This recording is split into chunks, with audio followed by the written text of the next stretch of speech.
that dial. You're now listening to Debate Talk Free Radio.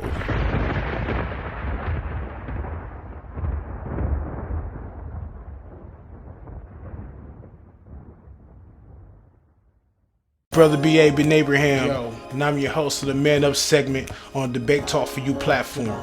The objective is for all brothers from different walks of life to come together, link up, and build on matters concerning all various stages of life. If anyone would like to reach out on concepts and ideas, you can reach Brother B.A. at radicalrhyme1984@gmail.com. Again, radicalrhyme1984@gmail.com. Tap in. Let's build. Shalom. Shalom.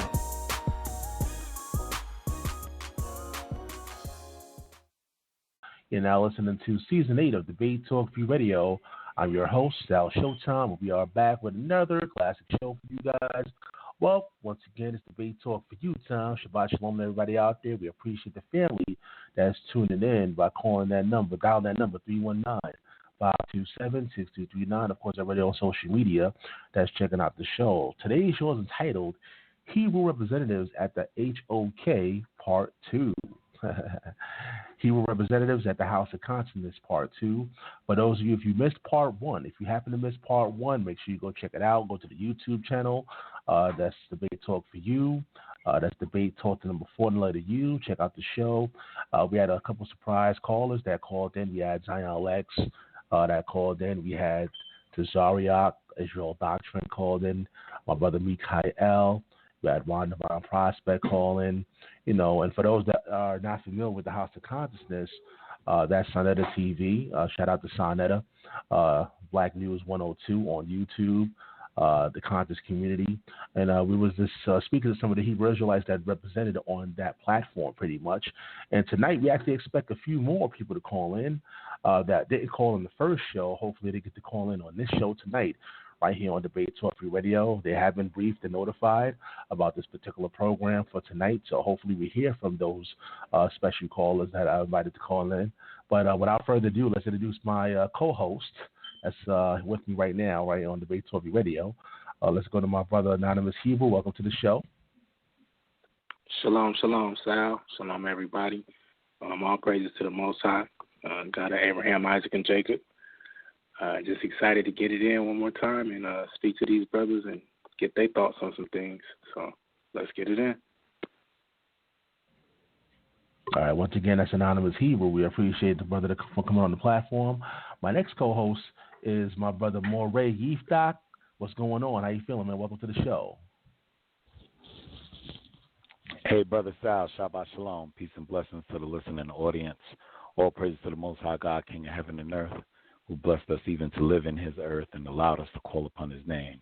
I thank you for inviting me to the show, brother. I appreciate everything you do. And as always, I look forward to the type of conversations that we'll have, enlightening to who we are and the way that we should serve this God. Peace, brother. All right, peace to you as well. Once again, I appreciate you joining the platform as usual. And of course, my next co-host is the host of the Man Up segment on Debate Talk Radio from the West Coast. This is Brother B.A. Welcome to the show. Yo, what's the word, everybody? It's praise the Most High, known as Yahweh.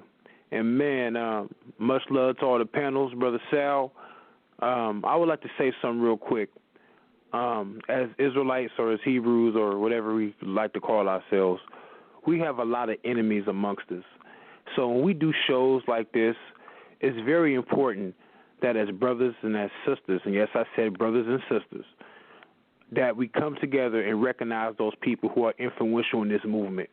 This is a powerful movement. We may not agree with everybody's tactics or motives or their personal opinions or whatever it may be, but as a community overall, we don't have much over here in this country and wherever else we are scattered around the globe. So we are doing this to pay homage to those that we recognize. Again, we are doing this to pay homage to those brothers who we recognize to be influential in this movement. I said it before, our children, they don't have much to look forward to. So with the little bit that we do have, let's do this righteously. Let's do, while we're doing this publicly, let's make this something well worth listening to, tuning into and dialoguing. Because I noticed on the comment boards of the first show, way too many people had way too many negative things to say.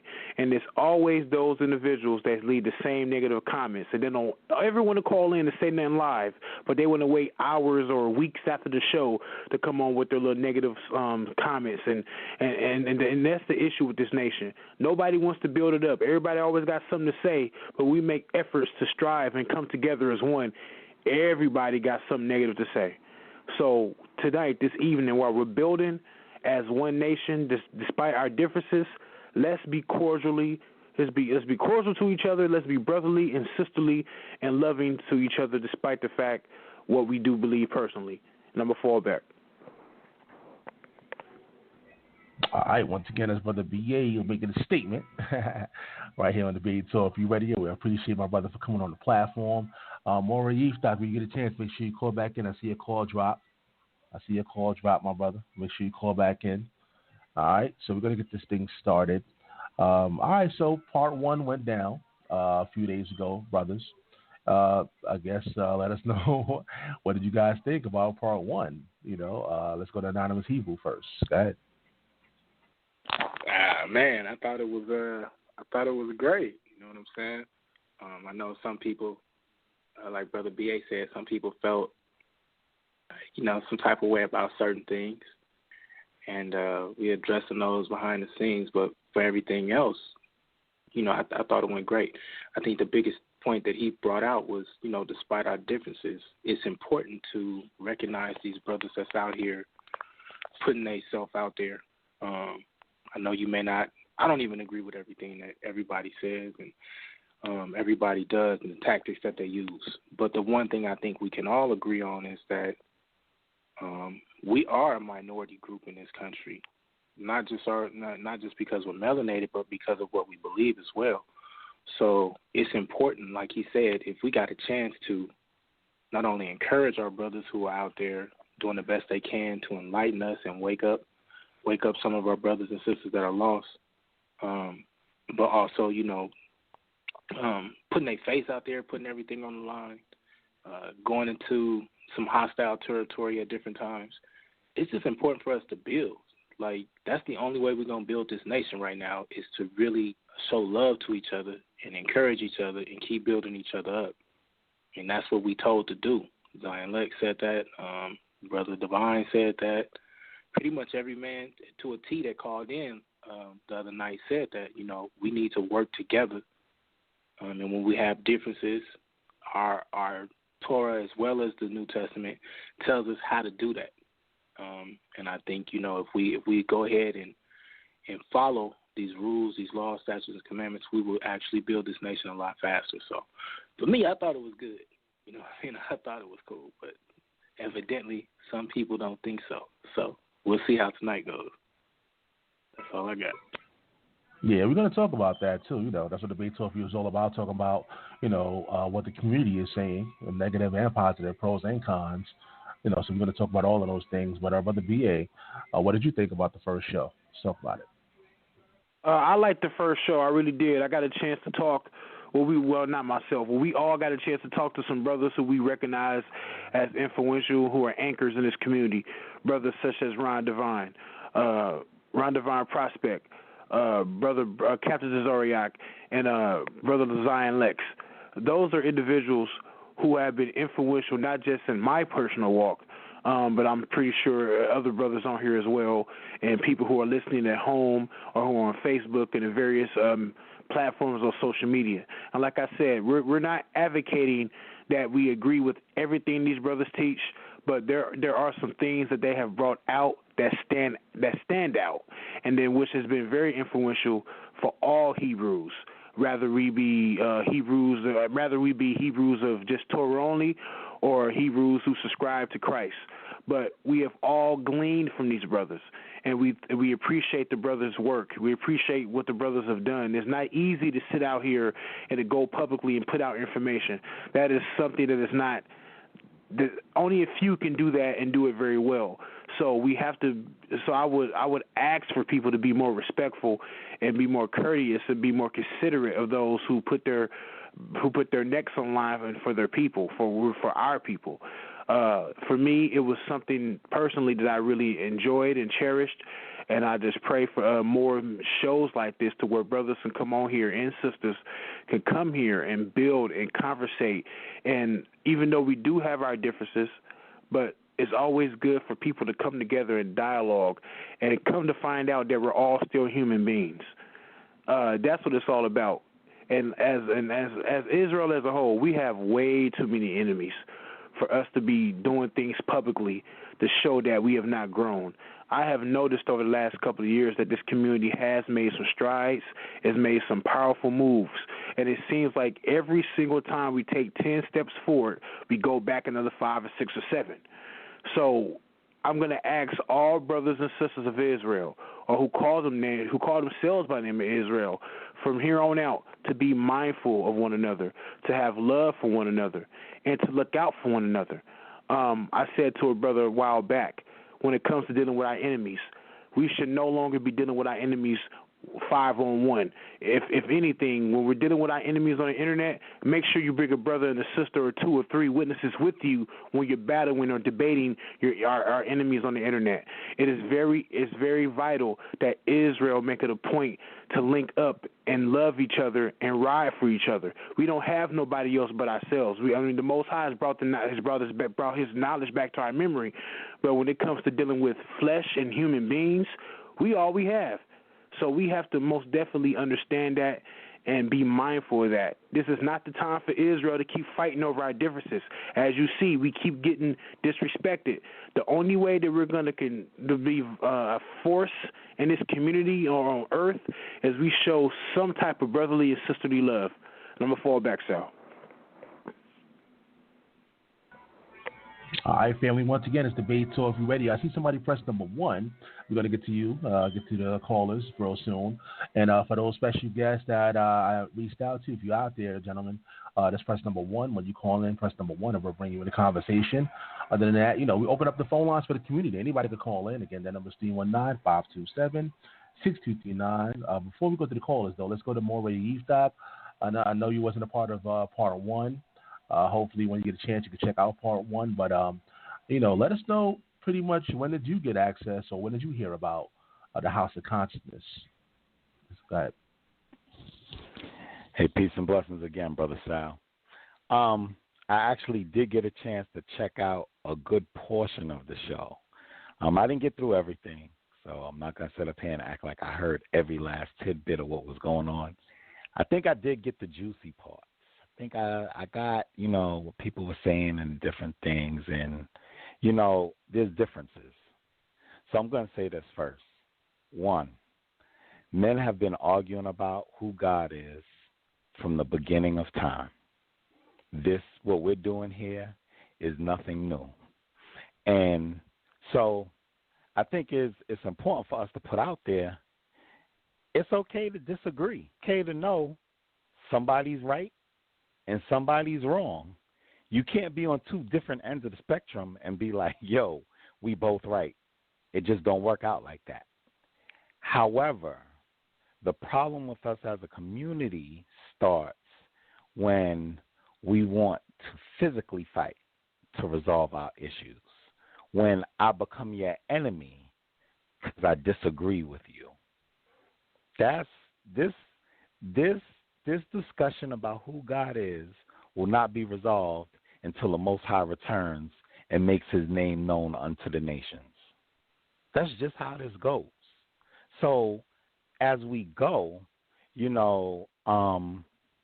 I think I particularly liked in the beginning of the show, because I didn't get all the way to the end, and I don't want to chop the brother's name up, but y'all can help me out if you want. The brother from ISUPK, I believe his name is pronounced Captain Tazariak. And if I didn't say it right, then I apologize. But, he said something that was profound to me that, not particularly profound, but that was essential to me. It's like, listen, we can go behind closed doors, talk about what we have, but we have other issues that we can come to the forefront on, that we can agree on, that we can move forward with.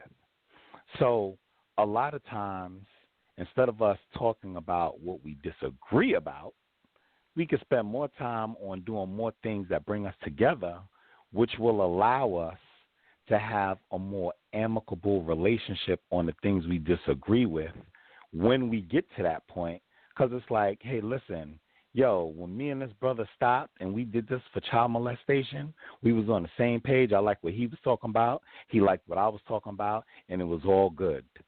And so now that I disagree with him, I don't feel just so bad. It's, yo, that's where that brother stands. And, one day the Most High God will make this clear. Feeding the poor. Understand what I'm saying? Feeding the homeless.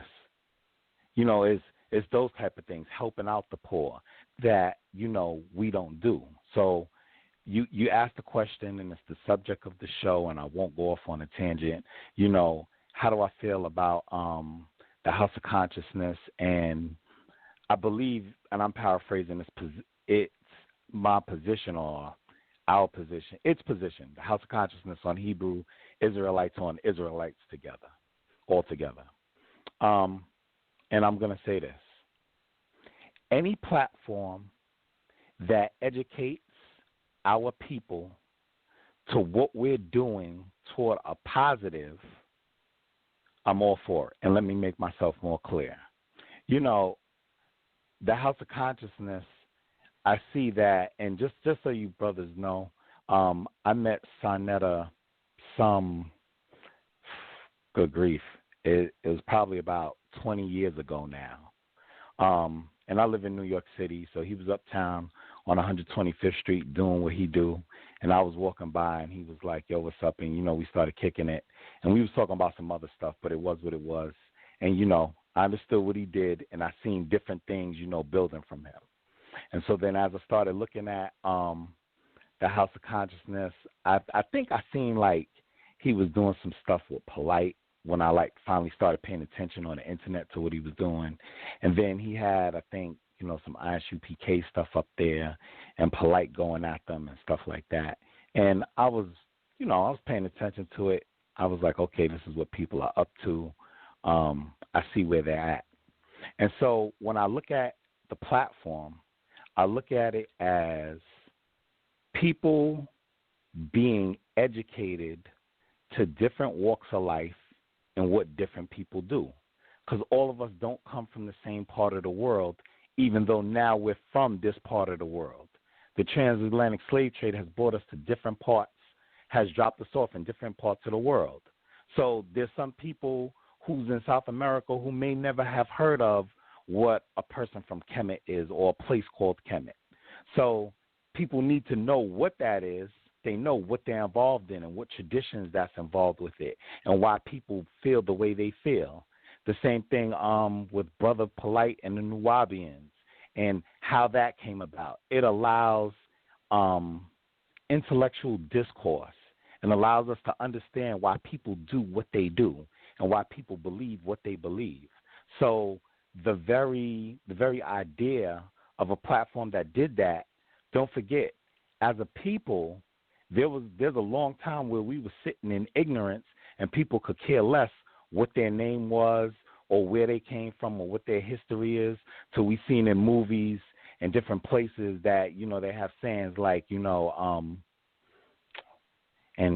I lost it that quick, but something is like a tree without its roots, and somebody will help me along with that along the way.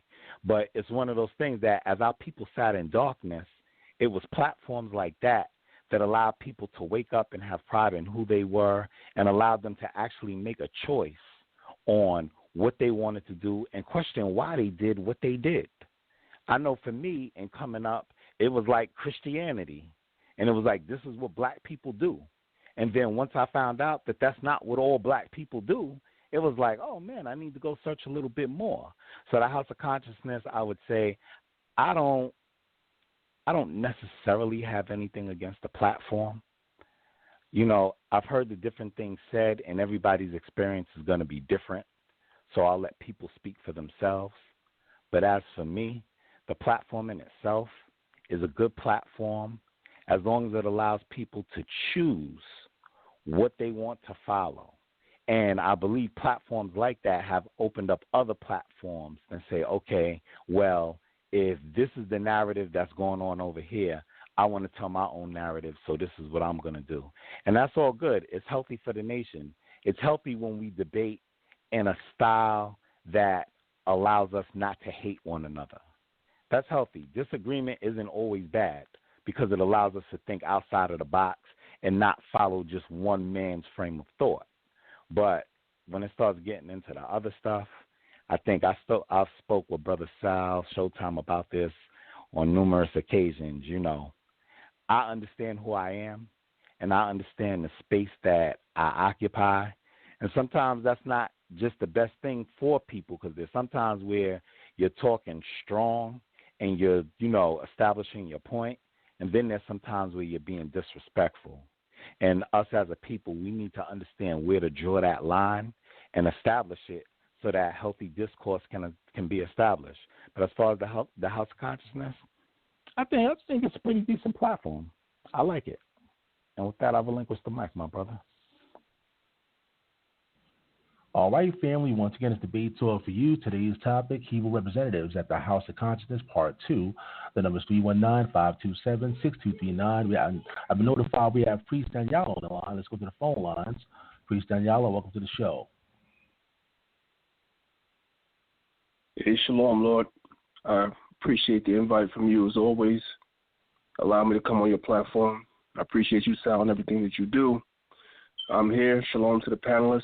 I'm not sure who's on the panel right now because I just came a little late, but shalom to your brothers as well. Shalom, shalom. We appreciate you for coming on the platform, my brother. So Anonymous Hebrew, we want to start off with any questions, brother? Go ahead. You got it. I'd rather fall back and let Brother B.A. open up, because Brother B.A. know what I'm saying? He's the senior as it is between us two. All right, B.A. Go ahead, B.A. Yes, Priest Danyaahla, how you doing, my brother? My name is Brother B.A. out of Sacramento, California. And I've been watching you, man, for the last couple of years on the platform. I remember when I first took notice of who you were, it was during the Mikha'el trial. So my question to you was, how was that whole experience for you personally, coming in on the House of Consciousness and letting people know who you were publicly on a big platform of that nature, Sinaider's platform? So how was that experience overall personally for you, if you don't mind me asking? Well, first of all, salute to you, Lord. I appreciate everything that you said, and I listened to the show last week, and I'm sorry I didn't get a chance to get on last week, but I appreciate everything you said last week, and I appreciate, what you said just now. It was a great experience. First of all, I want to shout Sinaider out. Sinaider is my brother, and I know that's sometimes not really popular in the Hebrew community because he's, of the Kemetic, tradition as far as his mindset is concerned, as far as what he believes. But that's my brother, and because, a lot of people don't open up their platform fairly to everybody, and we can't really front. The brother opens up his platform to everybody. Just today, I was on his website that he built for his award show, and I was amazed at how many Israelites are up for awards. Now, you can have your opinion on whether, what you think about the award show, whatever, but I'm just trying to show you that the brother has a lot of respect and love for Israelites. And, he tells many stories about, how when he had some problems out there on 125th Street, how it was AOC that came out there and held it down for him. Not Kemet, not the Moors, it was Israelites that came down there and held it down for him when he had some problems out there. So he has a lot of respect for Israel, and so that's why he opens up his platform for brothers, man, so I respect that, brother. It was a great experience, man. That was the first time that I met Polite in person. You know what I'm saying? He had talked about me on camera, a couple of times, but I didn't meet him in person until we had that pre-debate about a month before the Cameron trial, so that was good. We got to talk in person. I got to see him, look him in the eye, whatever like that. That was a great experience. That was the first time I met Shaka in person as well. And it was amazing because Shaka was coming to me telling me he was watching all my videos and he respected me. He had love for me, this, that, a third. All that huffing and puffing that he does on camera behind the scenes, Shaka is like a pussycat, man. You know, so every time he see me or Hashar, he's up, he's run up on top of us. He's going on his way to come and salute us and greet us and blah, blah, blah, whatever. You know what I'm saying? So that was a good experience. Reggie as well, because what it did was it took away all the tension, because at the end of the day, man, those are still our people. So all animosity, whatever that's built up by watching videos, and people think that this is some WWE type of stuff. Behind the scenes, these brothers, man, they show mad love and support for Israel. Behind the scenes, you'd be surprised. So it kind of took away all the tension and everything from me, man. So when I see these dudes now, it's just like, whatever. You know what I'm saying? We go on camera, we bang it out on the information, but there's no hatred towards my brother, man. You see what I'm saying? And they have respect for me. I have respect for them. Also, last thing, you can ask the next question. When I saw Reggie that night, I had met him before. When I saw Reggie that night, he said that he had been watching my videos, and he respected my videos and told me that I was doing my thing. And this is a Kemetic brother. And that's why I always, out of everybody on the House of Consciousness, Reggie's my number one guy, because he never fails to watch my presentations when I do PowerPoints and to come to me and be like, yo, you was on point on this, you was on point on that, you was on point on this, you was on point on that. So, you know what? I respect those brothers. Even though we have some differences of agreement, I respect those brothers for what they do, because at the end of the day, man, they love our people the way we love our people. And that's what it's all about for me. That's number one, that we love our people and we try to educate our people, because our people is in dire straits right now. So hopefully that answers your question.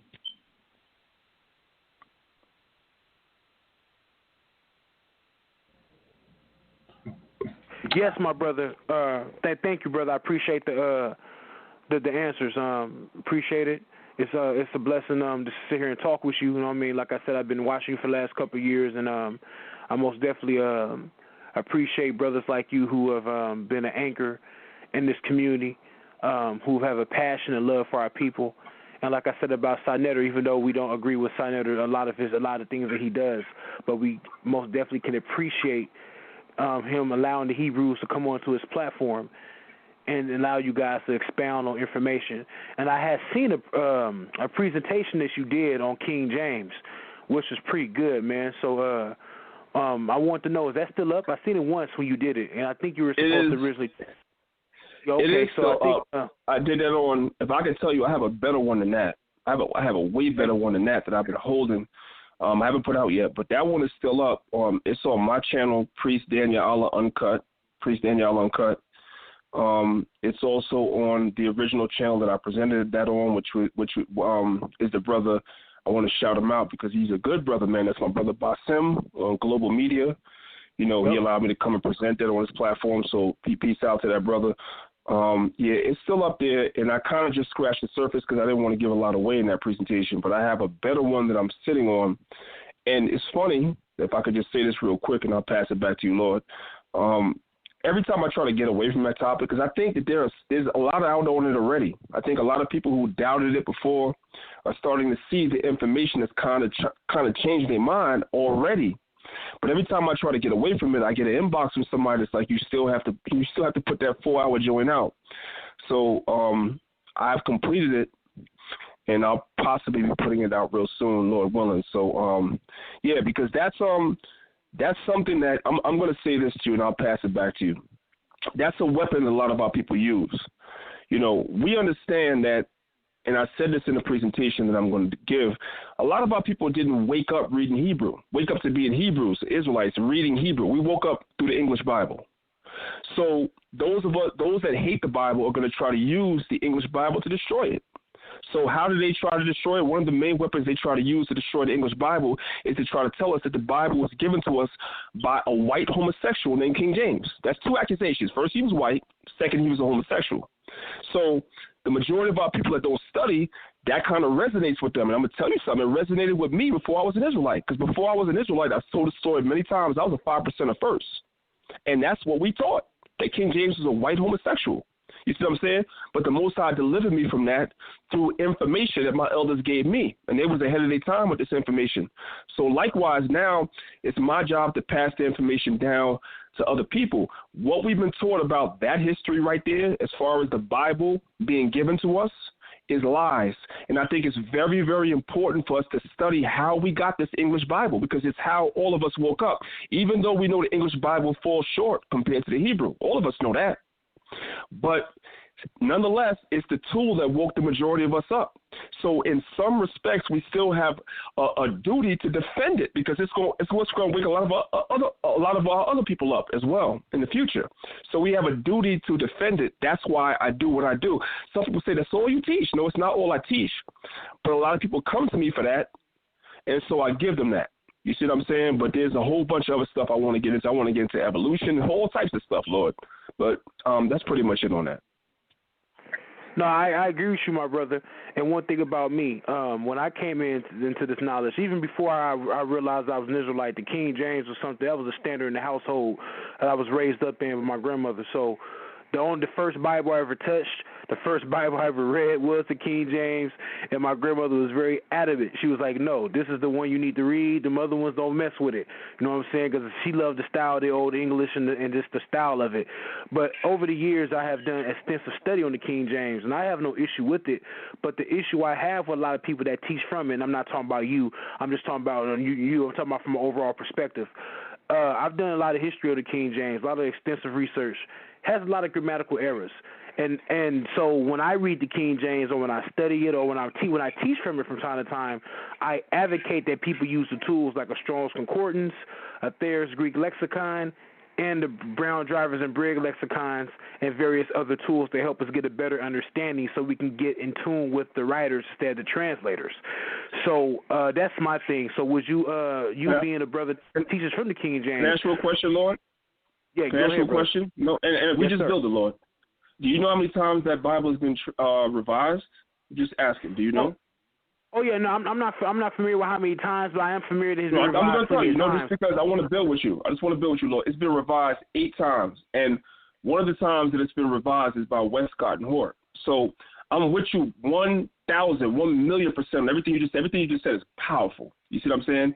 Because when they got a hold of the KJV, they put a lot of crap in there that wasn't in the original 1611. That's why I tell people they got to not only study don't just study the KJV 1611, but study the 8 revisions that was done since then to it, because that's where a lot of the problems that we're having with what we have today is coming in. It's been revised 8 times. So I'm just backing you up when you say you got to go into the Brown drivers, all that. You got to go into all that, the Hebrew, everything. I'm with you, but continue, Lord. I wanted to agree with you on that. Oh, yeah, most definitely, most def. And one thing about it, I try to tell people, too, like, I don't have all the answers, but one thing I will say is that when you use those tools, it helps. It makes a big difference. It really gives you a much more clearer understanding of what our writers or our ancestors wrote. So most definitely, brother, I do agree with you about it being revised, and I wasn't aware it was 8 times it was revised. I knew it was revised a few times, but I wasn't aware of the actual number. But most definitely, man, I'll go into more studies and look into that myself as well, man, because one thing about the King James, which I know you've been around for a while, is that a lot of doctrine comes out of it. You know what I'm saying? So, and I have no issue with brothers teaching and bringing out information. I like to critique doctrine, not to attack nobody, but just to make sure that whatever we're teaching that is effective and is clear. So most definitely, my brother. But my name is B.A. Ben Abraham. I'm on Facebook. Most High Willing, we can connect up on Facebook or on social media and link up. And I'm a host on this Debate Talk for You platform. It's called the Man Up segment. Most High Willing, maybe we can get you to come on and do some more building the dialogue and on the King James, just brother to brother, and most definitely bring some more clarity on that text and how we should approach it and how we should read it and how we should study it and things of that nature. I'm open, my Lord, and I appreciate you, Lord, and everything that you're doing in the community as well, brother. So thank you for that. I appreciate you. Shalom, Mark. I'm going to fall back. Any other brothers, you guys can ask the priest some questions if you would like. Yay. All right, Anonymous. Go ahead, Anonymous. Yeah. Shalom, priest Danyaahla. It's good to speak with you. Much like Brother B.A., I learned about you through the Sinetta platform, and I'm one of those dudes that know you as the King James dude that will come up there and really break it all down. And so for that, for me, I'm grateful for that, and I'm sure there's a lot of other people that are grateful for it. I don't got too much I want to ask. I do got a couple of quick questions, and I think the first one that I want to know is, like sometimes there's negativity, like towards the camps or things like that. Like, negative comments and all of this stuff. How do you deal with that? Like, how do you personally deal with all the, I won't say all, but some of the negative attention, either from other Israelites or from other Kemetic brothers or Nuwabians or whoever? Like, how do you personally deal with the negativity when it comes your way? Yes, I appreciate that question, my Lord. So this is the way that I look at it, right? I came into this truth in 92, right? And I've seen a lot of things in Israel. Some things good, some things bad, And, I always tell people this, and it's very cliche, I know, but I always tell people, be the change that you want to see in Israel, right?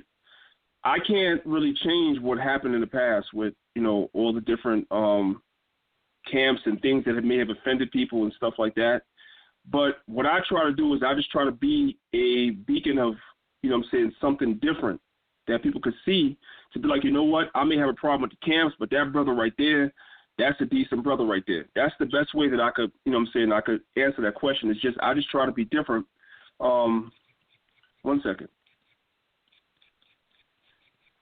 Yeah, I try to be different than, than everybody else that was before me. You know what I'm saying? Even though I come out of the One West camps and I hear the stuff about the One West camps, this, that, and the third, but I try to be different than, what people conventionally think about the camps. You know what I'm saying?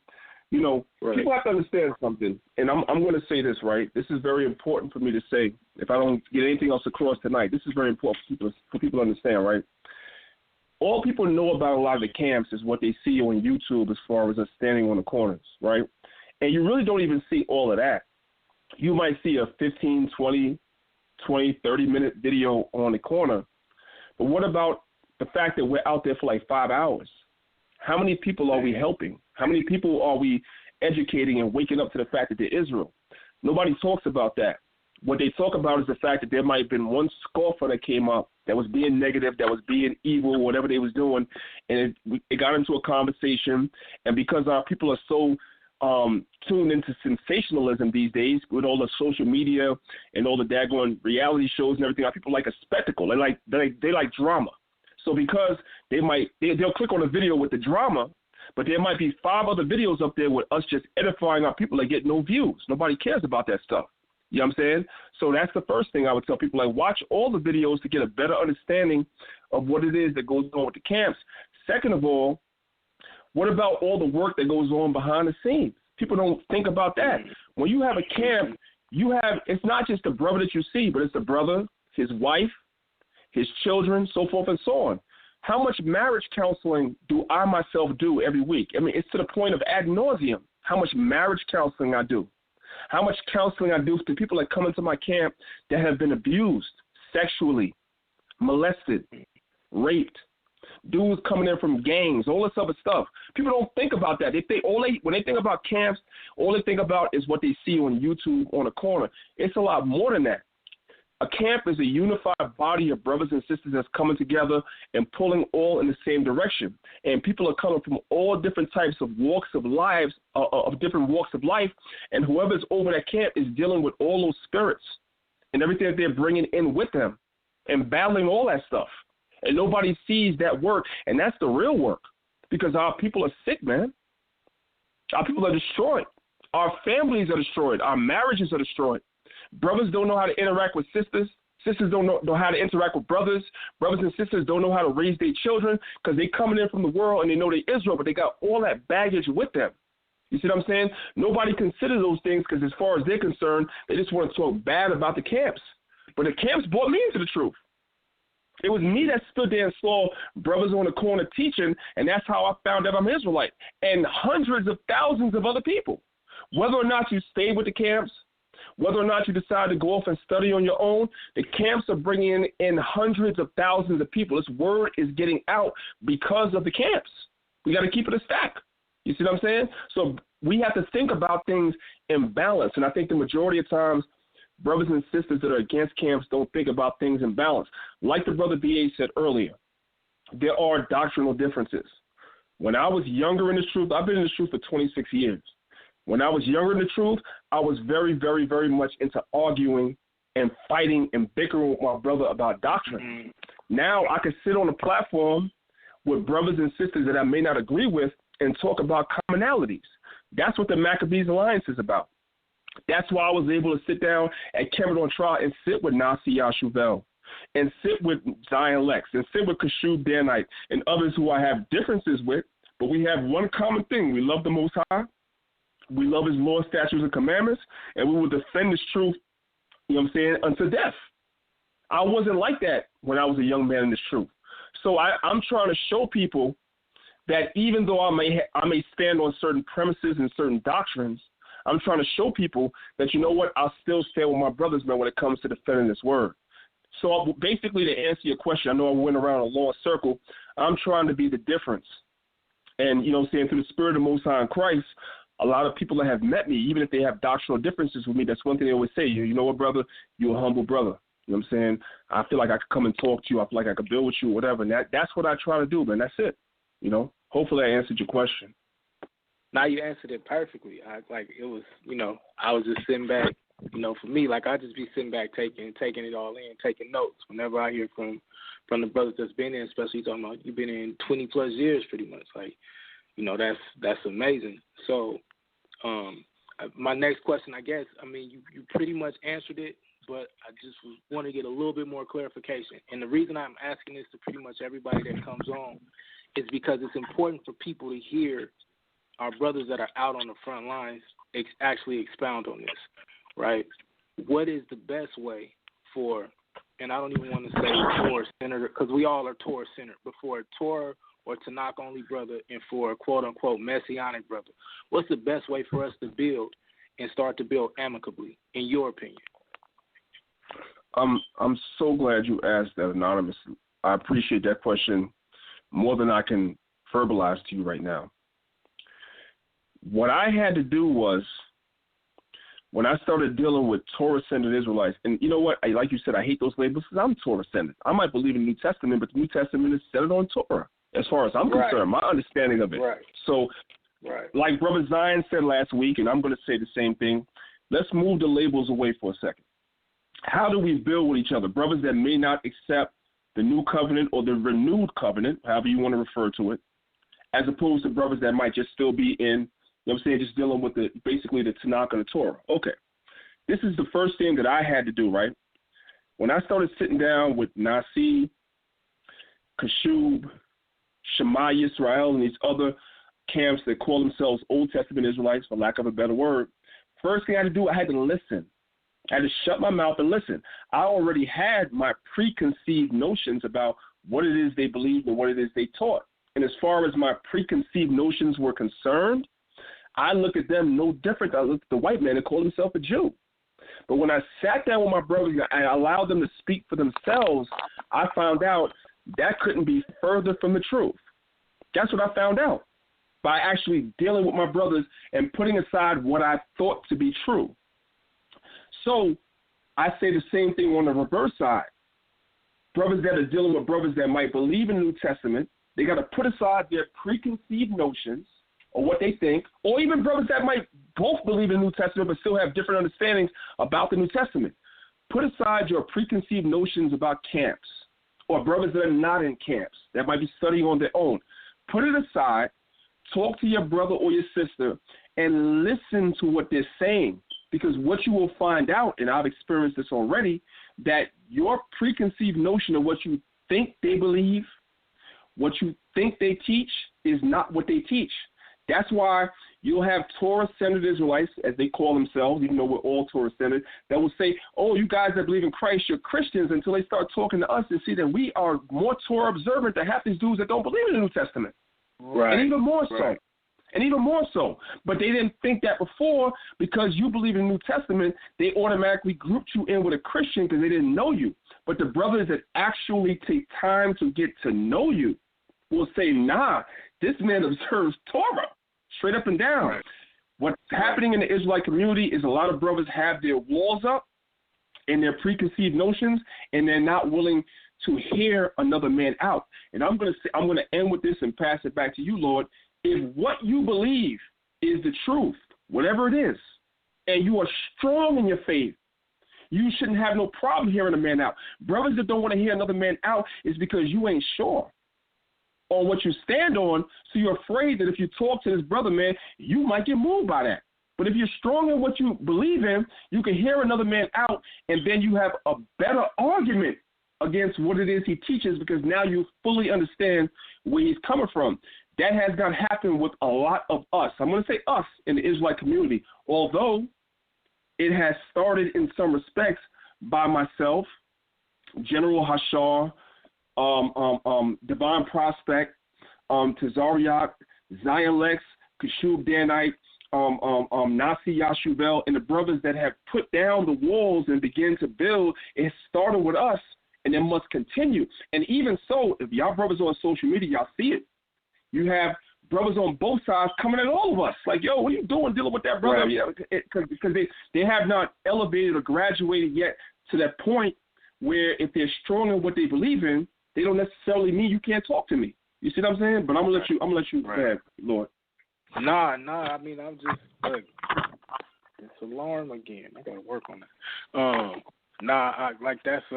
That's incredible. Like it's like I said, I'm pretty much asking everybody the same question when it comes to that, and I appreciate the answer, and I couldn't agree more. And so with that, I'm also. Can I tell y'all something real quick, Brother Sal, brother? Can I just tell y'all something real quick, Brother Sal, Brother B.I., and Brother Anonymous? I think Brother Sarnet is listening because he and I have been texting while we're talking, so he might be listening. And this show is about his platform, so I just want to let y'all know he might be listening in because he was trying to listen in for like the last half an hour, just so y'all know. But go ahead. All right, one, then thank you for what you said. You know what I mean? Like, I couldn't agree more. Number two, Brother Sarnetta, if you listen in, call in. We love to talk with you. It's all love around here. We're not going to jump on you or nothing like that. Just want to hear from you. I think I speak for everybody on the panel when I say that. But finally, thank you for that. Thank you for clarifying that, and thank you for shedding light and being a fisher of men like we're supposed to do. Like you said, we all may not agree on everything, but we all agree on this Torah, and we also agree that we're just out here trying to wake up our people. So I say shalom to you, and then I'm going to pass it off to the Moreh. Again, Moreh Yeftahk. That. Okay, peace and blessings. Loving the answers, brother. I appreciate everything that you're saying now. Just so you know, I'm a brother from Congregation Danyaahla out here in New York City in the Red Hook section of Brooklyn. And I am of that label of Torah-based only. My question to you is, I heard you say you was an Israelite from the 90s. And since the popularity of the Internet has come along, especially the different media platforms like YouTube, Facebook, Instagram, and things of that nature, how do you feel the perception of Israelites are on that platform?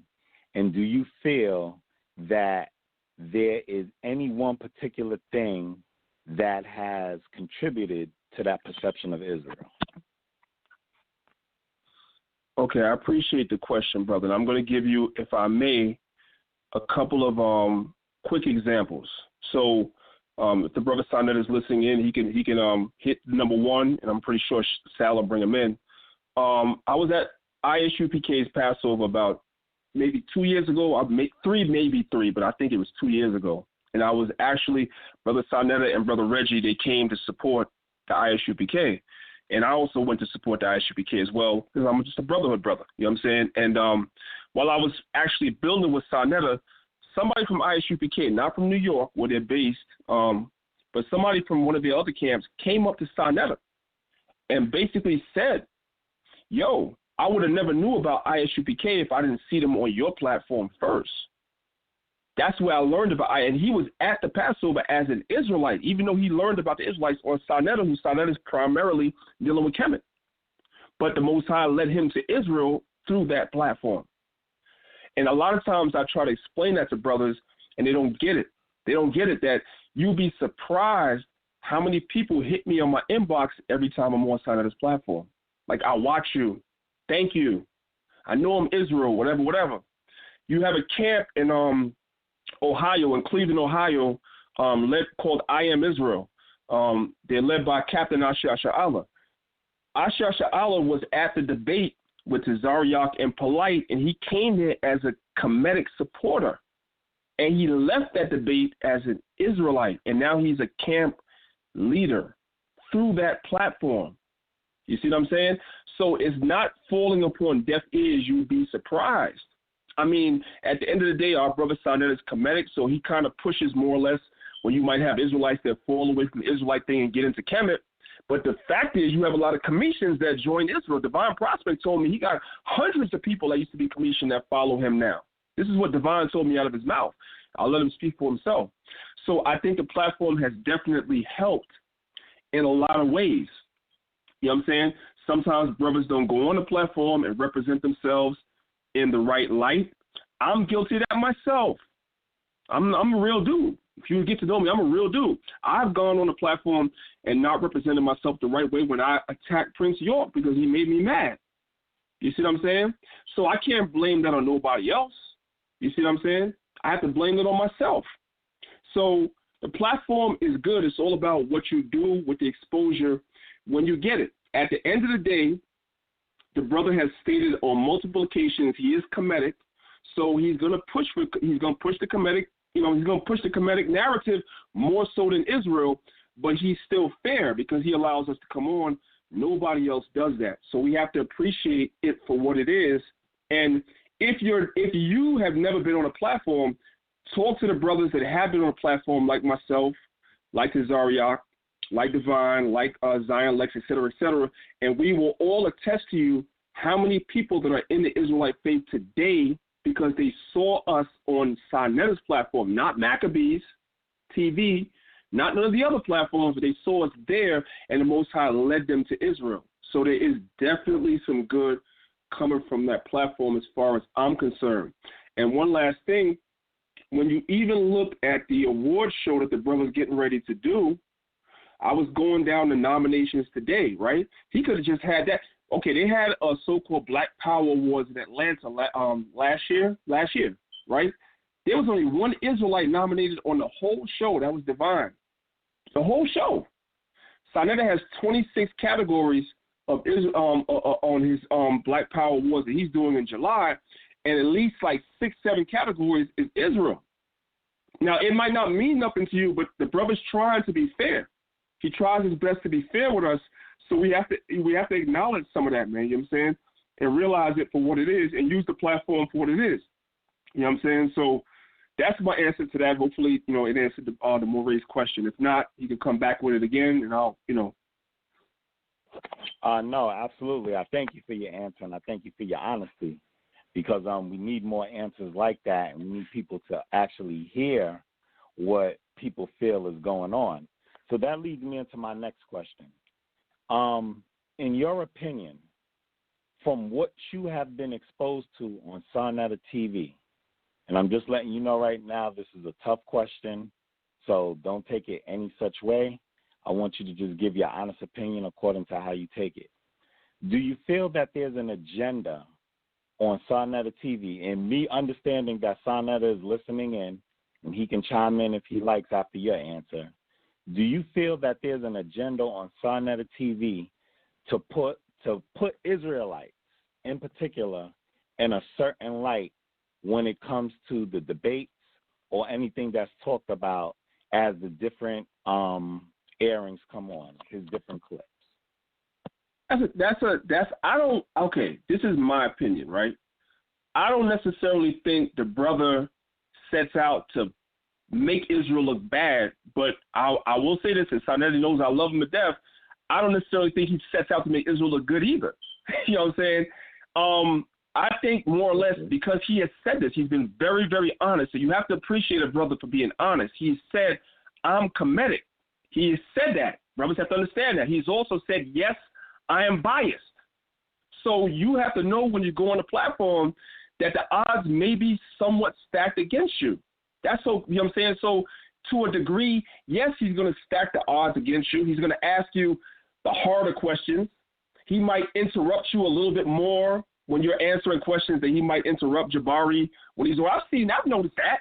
You know what I'm saying? Like if I go on there, Tazariak go on there, we're answering questions, he'll interrupt with another question before you finish. He won't really do that with Jabari or Polite, whatever. Like, I understand that. But at the end of the day, he's still having us on the platform. So I kind of look past that because he's already said on record, I'm Kemetic. And my outlook on life is Kemetic. So I understand that he really wants to see Kemet win. At the end of the day, brothers, he wants to see Kemet win his battle. He will tell you that himself. So I understand that. So therefore, I don't get in my emotions about it. So I'll make sure when I go on there, I already know the hard questions is coming. So I'm not going to ask me something hard. You know what I'm saying? Look, I'm going to tell you something, right? I'm going to tell you, the brother has a good heart. Listen to me good. He has a good heart, right? So he put a video out maybe a month ago, right? And I you know what I'm saying? I saw the video, and I went on, I commented on, I put the little emoji faces on there. I was laughing, whatever like that. The brother texted me right away and said, yo, you want me to pull it down? Because he felt, he said to me, if I was offended by what he put out there, he would take it down. He does that. He does that with Hashar, to Zariak. If he puts something up and you're offended at it, he will take it down. You know why the videos don't come down? Because we say leave it up. He'll tell you. I told him, Silent, I'm not in my emotions. Leave it up. I don't care what people say. Leave it up. You see what I'm saying? So it's not really what you may think. There's interviews that have been done with him that you guys have never seen because brothers was like, don't put it up, and he didn't put it up. That's what y'all don't know. So whatever you might see that you might perceive that might make Israel look bad, the brother that's in the video told him, go ahead, put it up, brother. You do what you do. It's not really that serious. So, we have to be 100% on our A game when we go on the platform because we understand that the hard questions are coming, whatever like that. But we also understand that we have an opportunity to reach more people on that platform than we do on my platform or any other platform. That's why all of us go on there. Some people think we go on Sonetta because we want to be famous. The brother will tell you he has given me hundreds of invitations to come on his platform and do PowerPoints, this, that, the third. To Zariak, the same thing. I don't go on there to be famous or nothing like that. I go on there when I feel like there's something really that needs to be said. That's when I go on there. I'm like, so I'm going to come on, whatever like that, because I feel like there's something that needs to be said. And his platform is always open to me to do that. You see what I'm saying? So a lot of people have never had an interaction with the brother behind the scenes, so they really don't know how he operates. But some of the things that's out there about the brother is really not true. And my dealings with, I only can speak for myself, and my dealings with him, some of the things that's out there about the brother is not true. Yeah, he's going to take some jabs at Israel, but again, I have to say he told us he was going to do that. So with that being said, we all make a choice to still go on the platform because at the end of the day, I'm getting so many emails and inboxes from people that are waking up to Israel anyway. And so is Kazariak, and so is Zion, and so is Divine. So the Most High is working anyway. You see what I'm saying? And somebody said something to me the other day. I forget who it was. They said, I think maybe it was Zion on this show. He said, Tazariak, somebody said it. They said that they told the brother that he's really working for the Most High. By bringing us on there, he's working for the Most High because there's people that's being woken up to Israelites through that platform. So that's my answer to that. Hopefully, that brought some light. Oh, no, definitely. It definitely did. And I'm just going to ask you one more thing, and then I'm going to relinquish to you. I'm going to relinquish the mic and let the show go on. So, one thing I want to be understood, and I'm glad that you articulated it. When nobody knows these behind-the-scene conversations and they just click on a link on YouTube and they see what's going on, it's like, and we kind of force people to choose sides because now they see that they're listening to an interview that is biased or a debate that is perceived as biased, and it's no longer left up to the crowd to choose, but you're actually being steered in a different way. And don't forget, a lot of times we're focusing and aiming at intellectual people who actually know what's going on to choose a side. So I stop and I say this. Do you think that it's healthy if we're trying to debate an issue that a debate or an interview should be biased without that information coming out that is being biased and it not be a negative aspect toward the nation? And, let me be a little bit more clear. If and I heard you say this, if we know that the brother's Kemetic, I believe that's what you said, and that's the slant he's coming from, and he's controlling the interview and he's controlling the debate or what have you, the clip that will go up to social media, then is that something that as Israelites we should look forward to, knowing that it's already, before we start, we already know it's biased and it may give a negative outlook to us as a people? That's a great question, Lord. And that's the great debate in the Israelite community, because I get that a lot. Like, you know what I'm saying? I get that a lot. So does Tazariak, Zion, Divine. We all get that a lot. Why do you keep going on the platform? Because, you know, and I think, you know, like you said, I answered it before, because a lot of people have woken up through the platform. He could easily just tell us we can't come on there and just push Kemet. He could do that. And there's really no other platform that is as open as that. Like, you have Black Magic with Brother Rich, and he's brought some of us on his platform too. Shout out to him.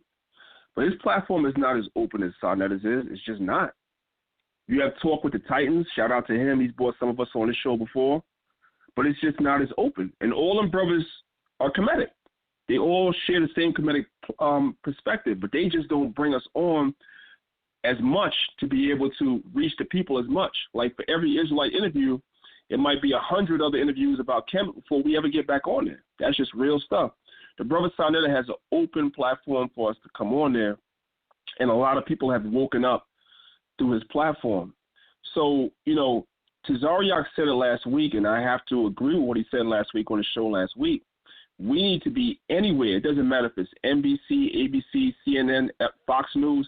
Anywhere you go, the chips is going to be stacked against us as Israelites. We know this.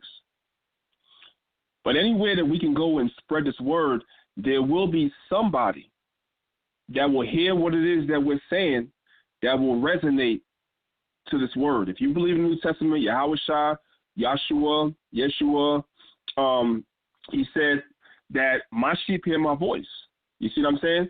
I always tell brothers in my camp, when Christ called, I'll just use the word Christ as a universal word for now. We know that that's not his name. But when Christ called the 12, Christ didn't break down Daniel 7, Daniel 11, like all the deep mysteries of the word to call his disciples. He just said, follow me and I'll make you fishers of men. And the scripture says straight away they dropped their nets, they cast on their nets, and they followed him. So my point is, and this is if you believe in the New Testament, but it's just wisdom beyond whether you believe in the New Testament or not. It's just wisdom. You don't have to really be too deep. If certain information is meant for somebody, they're going to gravitate to it without you. It wasn't no deep breakdown that brought me into Israel. You know what brought me into Israel? I just love the spirit that the brothers had of that strength. The first time I seen the brothers downtown on 42nd and 8th in Manhattan, I loved the strength that the brothers had. I never seen nothing like that before. I never seen men talking like that before with that sort of strength and confidence. That's what brought me in before I ever knew a breakdown. I was called into this thing. You see what I'm saying? And that's what's going to call more people into this thing. If it's in them, they're going to come into it no matter what else is out there, no matter what else is being said. If this is for you, the minute that you hear it, you're going to be like, that's it. That's why you've had so many people that have come into Israel through that platform that I've seen myself. You see what I'm saying? And so knowing that, if I didn't see that myself, then I may be swayed by some of the arguments that's out there, like, why do you continue to go on the platform? Why do you continue? But knowing how many people have come into this way of life through that platform and getting the emails that I get, even with the whole health thing that I'm into, and I don't know if y'all brothers know it, you know, we have the group on Facebook called Healthy Hebrews. I'm affiliated with my good brother, the herbalist, Dr. Patrick Delves, and you'd be surprised how many Kemetic people have come to me and be like, yo, I've been watching you for years. I got this ailment, I got that ailment, this ailment, that ailment. Yo, please, get in touch with the Dr. Delves and give me some remedies for my ailments, whatever like that. Even them are coming to me by seeing me. Sarnetta interviewed Patrick Delves through me on his platform. You know what I'm saying? And you'd be surprised how many Kemetic people came to me, even knowing I'm a Hebrew, and was like, yo, I got this ailment, that ailment, can you please help me? So at the end of the day, we're helping people with this information that we're bringing out. And by them seeing that I'm willing to help them despite the fact that we have disagreements, that breaks the wall of partition down. Now we can have a real conversation without the animosity about why you Kemet and I'm Israel. You see what I'm saying? And a lot of people have come to me with that. A lot of Kemetic people have come and watched that same PowerPoint that brother spoke about earlier about King James. And even though they Kemetic, they was like, yo, brother, you right. I looked at the sources you gave, you right, and I'm Kemetic. You see what I'm saying? So we're reaching people through that platform. So that's why I say that we need to continue, even though I understand the premise of your question. And I know you're just asking this a general question. I understand the premise of your question. I get that all the time. So does Cesaria. So does Divine. So does Zion. We all get that. But we're of the mindset that even though a lot of Israelites feel like we shouldn't go on the platform, they don't know Sarnetta the way that we do. And the brother really has a good heart. And he's allowing us to come on and disseminate this information. And really and truly, he doesn't even hate on the fact that some people that watch his platform don't go with the Kemet thing that he's into. They go with Israel. He don't even hate on that. That's fact. That's a fact. He'll say it to me like, yo, I know you be getting a lot of emails. I know you get a lot of this, that, and the third. And he don't hate on it. Because at the end of the day, he loves black people, as far as my interaction with him. I don't deal with the whole gossip thing and all the videos that's out there. I deal with him how he deals with me. You see what I'm saying? When a brother in my camp had a debilitating injury, Sarnetta was one of the first people that came to me and helped raise money for that brother, man, when that brother lost his legs. You see what I'm saying? And was there and went to see the brother in the whole nine. You see what I'm saying? This is what people don't see. And that brother's an Israelite. So it's a lot of stuff, Lord. Hopefully, again, I know I say this after every question, but, I like to answer people's questions directly. So if I didn't, you can just come right back. Okay, I accept your answer, and I think it was a great answer, and I appreciate all that you said so far. I relinquish the mic. All right, so once again, family, that number is 319-527-6239. Shout out to the people that's actually sharing the show on social media. We appreciate you. I see we have a lot of callers out there, and we do have, I've been notified we got Sonnet on the line, so we will get to him in a few minutes. But once again, we appreciate the family. Again, that's listening to Debate Talk Radio. Priest Danyaahla, I'm going to let you get some last words. I appreciate you once again for calling in, my brother. Last words you want to say to the family? Yo, first of all, Sal, I want to shout you out. I ain't got to tell you because everybody tells you do a fantastic job with all that you do. You open your platform to everybody, man, allow people to come on and disseminate information. So keep doing what you're doing, Lord. You always have my support. Anytime you need me, you know where to find me. Israel, I love you. Black people in general, I love you. Brothers on the panel, I love each and every one of you. Brothers that's New Testament, Old Testament, I love and respect all of y'all. Inbox me if y'all want to build. It's all good. Let's just keep this brotherhood thing going, and let's just continue to build the nation of Israel up, man, because, I believe, according to my studies, this place that we call America, man, is heading down the crap. It's circling the drain like crap when you flush the toilet. You know what I'm saying? So we as Israelites need to get our shit together. Real talk. You know what I'm saying? And teach our people. I apologize. So I'm going to end it with that, Lord. I'm going to end it with that. Sorry, Sal. My bad. It's all good. Hey, Priest, one more question. What's your name on Facebook, man? I want to reach out to you on Facebook. This is Brother B.I. Appreciate it, Lord. Just look up Daniel Benjamin, and it'll come right up, Lord. All right. Much love to you. Keep up the good work, and shalom. Stay strong. Shalom to you all, brothers. Stay strong. Peace. All right, shalom, man. We appreciate you, man. Appreciate your call. All right, so once again, family, that number is 319-527-6239. I see we have a lot of callers on the phone line. We appreciate it. We're going to get to you guys. But let's go to Sarnetta. Let me bring him in. Hold on. Sarnetta, welcome to the show. We appreciate you coming on. All right. Peace and black power, my brother. Thank you for allowing me to come on. How you doing? All right, we're doing pretty good, man. Doing pretty good. All right, BA, go to the first question, brother. Dad. Yes, go ahead. No. Greetings, Brother Sarnetta. I would like to say, man, I've been watching your channel for the last couple of years, my man. Since even I'll probably say back as early as 2013, 2012, around that time. And man, I've always I came into a lot of information and knowledge just on your platform on the different types of styles of pro-black consciousness. I had no idea that there were so many different thoughts of consciousness when it came to our people, which is revolutionary, because our people over here in this country and scattered around the globe, we don't have much. So for you to put that on your back and to build it and build up the house you have built up, man, most definitely we do appreciate it, because even out here, I'm in California, out in Sacramento, and the thing is that your platform has woken a lot of our people up out here on the West Coast, man. So we deeply appreciate your love and passion for our people, no matter what doctrine we subscribe to. You are the pioneers, and you are an anchor in the community, whether it be Kemetic, Hebrew, Moor, Muslim, or the various doctrines. So, brother, we do appreciate you. Thank you. I appreciate that, brother. Most definitely, most definitely. My question to you, my brother, is, let me see. I know it was one video you talked about that you started with Khalid Muhammad. So can you kind of expound and share that information? I'm pretty sure you've pretty much spoken on it billions of times, but here on Debate Talk for You, we would love to hear that. What was that experience like working for him or being under him or whatever type of affiliation you may have had with Khalid Muhammad? Can you share that with us, please? Yes. First, let me say this first.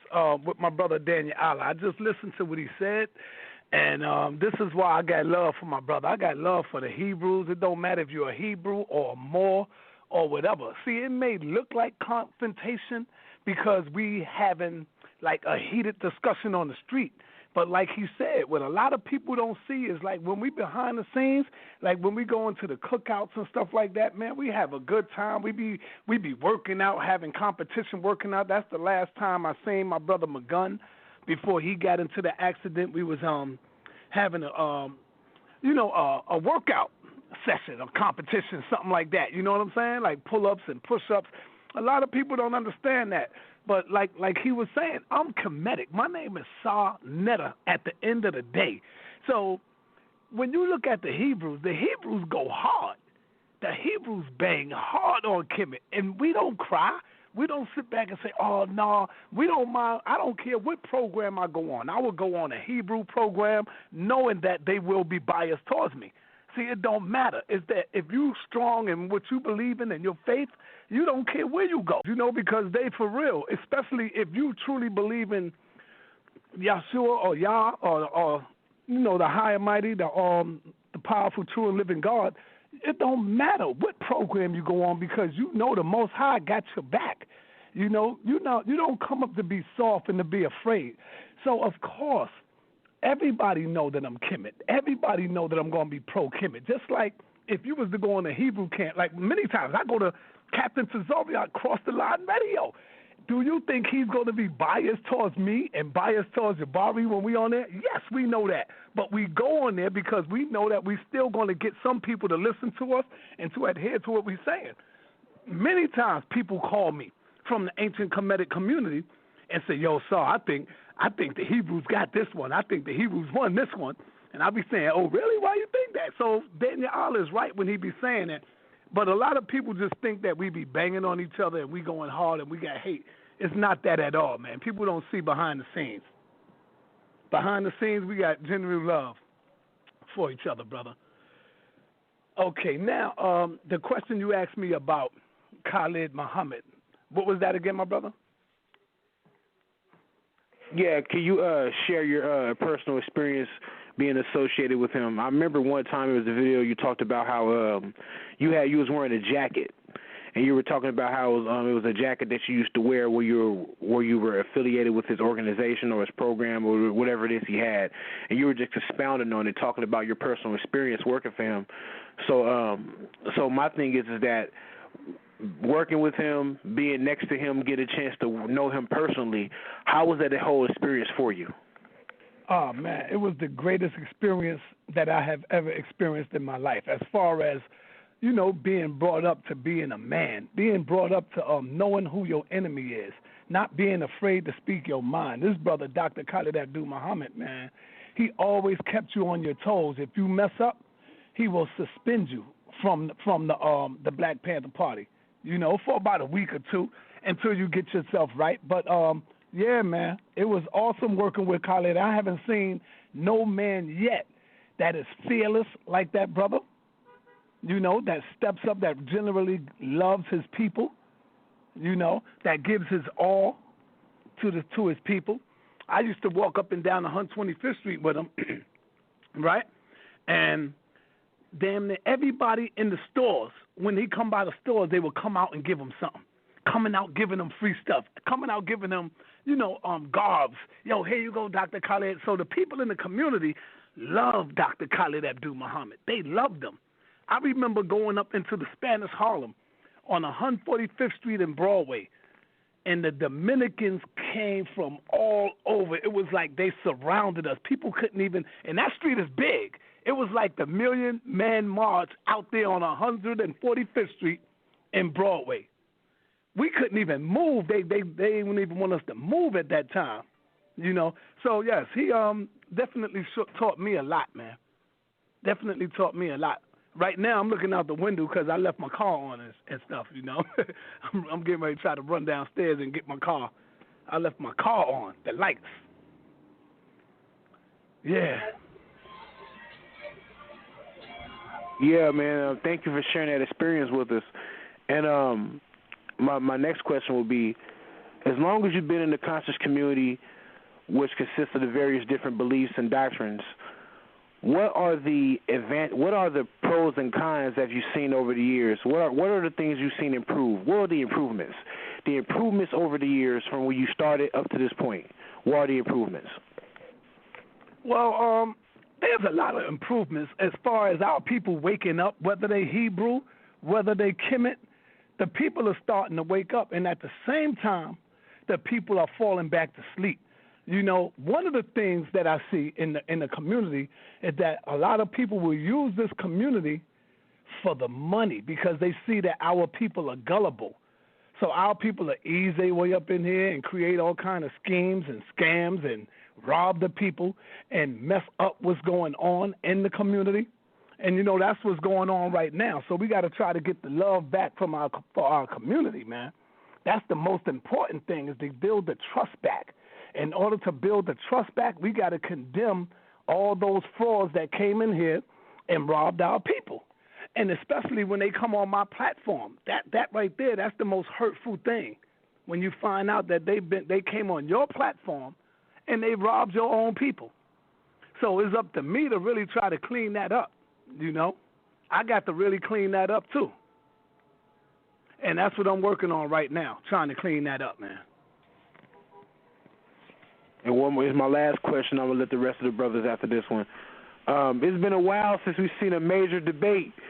So when we go get a chance to see a major debate like the one that was like the Kavanaugh trial, or the one that pro-life Harry Rosenberg, man, when we going to see one of them extravagant debates, man? I've been waiting on one for a while now, man. Been waiting on one. Well, you know, that Kavanaugh trial debate I think was the best of the best debates, man. I love that debate right there. The Hebrews, man, oh, man, they came in, they did their thing. The people loved it. But what it is, brother, is that sometimes the people can mess up what's going on too, you know, because they turn the whole thing into an argument, a fight, and next thing you know, people saying, we don't need no debates, let's get away from the debates, the hell with the debates. And that's what really stops me from really trying to do something like that. You know, that's why I ain't been coming out with debates lately. Because people, they don't understand how important the debates are, you know.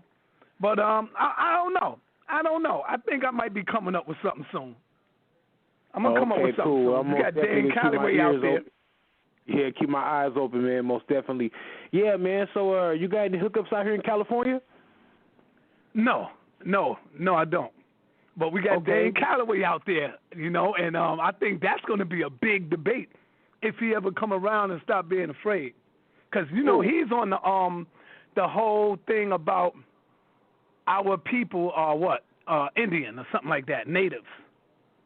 Or Aboriginal. Say the brother's name again? Dame Calloway. His thing is that we are Aborigines. We're not Africans, and all kind of crazy stuff be coming up. Okay, I know what you're talking about. Okay, yeah, that'd be most definitely interesting to get him to debate one of your guys, man. That'd be most definitely an interesting debate to get going, man. We'd love to hear that information being expounded on. Yeah, that would be powerful. Most definitely. That would be powerful. I'm sorry, brother, but I'm on the lookout right now out the window. You know, so it's all good, brother. It's all good, brother. I'm gonna fall back. I'm gonna let the rest of the brothers introduce themselves, brother Sinetta. It was nice talking with you, my brother. Keep up the good work. I appreciate it. All right, brother. Peace. Yeah, Sinetta, you got to run down and take care of the car situation. You can come back if you got to take care. Yeah, because my lights won't go out. I see my lights is on.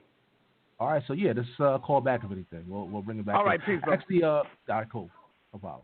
Mikha'el, I know Mikha'el wanted to say something, but Sinetta had to run. I'm going to bring Mikha'el in right now. I know you was on hold for a little while, Mikha'el. So we'll bring you in right now. Hopefully when he calls back in, you'll still be on the line. Mikha'el, welcome to the show. Hey, Shabbat Shalom, everybody, and to those that observe the Feast of Unleavened Bread, man, happy 7th day, or whatever calculation y'all get it at. I just like to say that through the door. Yeah, what's going on, Hebrews of the Hood? What's the word, man? Man, I'm good, man. Who is D.A.? Yeah, yes, sir, man. We most definitely got to build, me and you, man. We got to get a chance to link up and talk about some stuff, man. Want to work with you and get some projects done, most definitely. Oh, yeah, we definitely, I told you, I'm always open for that, man. I've been getting a lot of requests for that lately.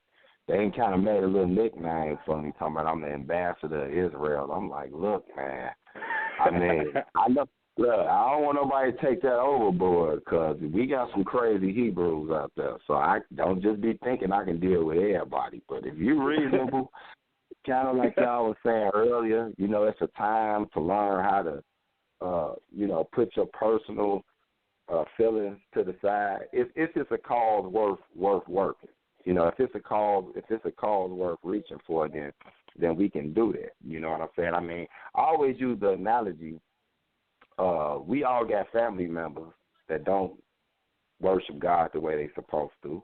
We got family members that's dead right out despicable, but we still claim them as our family. We still see them at the family reunion. So it's like, how on earth us all as Hebrew brethren, as Israelite brethren, can't do the same?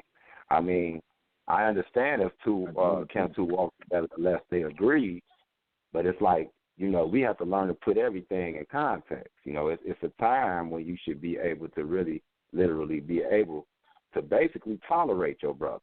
You see what I'm saying? That's just my outlook on it, Oh, yeah, bro. I agree. But, yeah, I was trying to catch Sal, man. I can't catch nobody. I was trying to catch Danyaahla. Sal always do this to me, man. Like, he invite me, and then by the time I get on, it'd be like the end of the party when everybody hung over.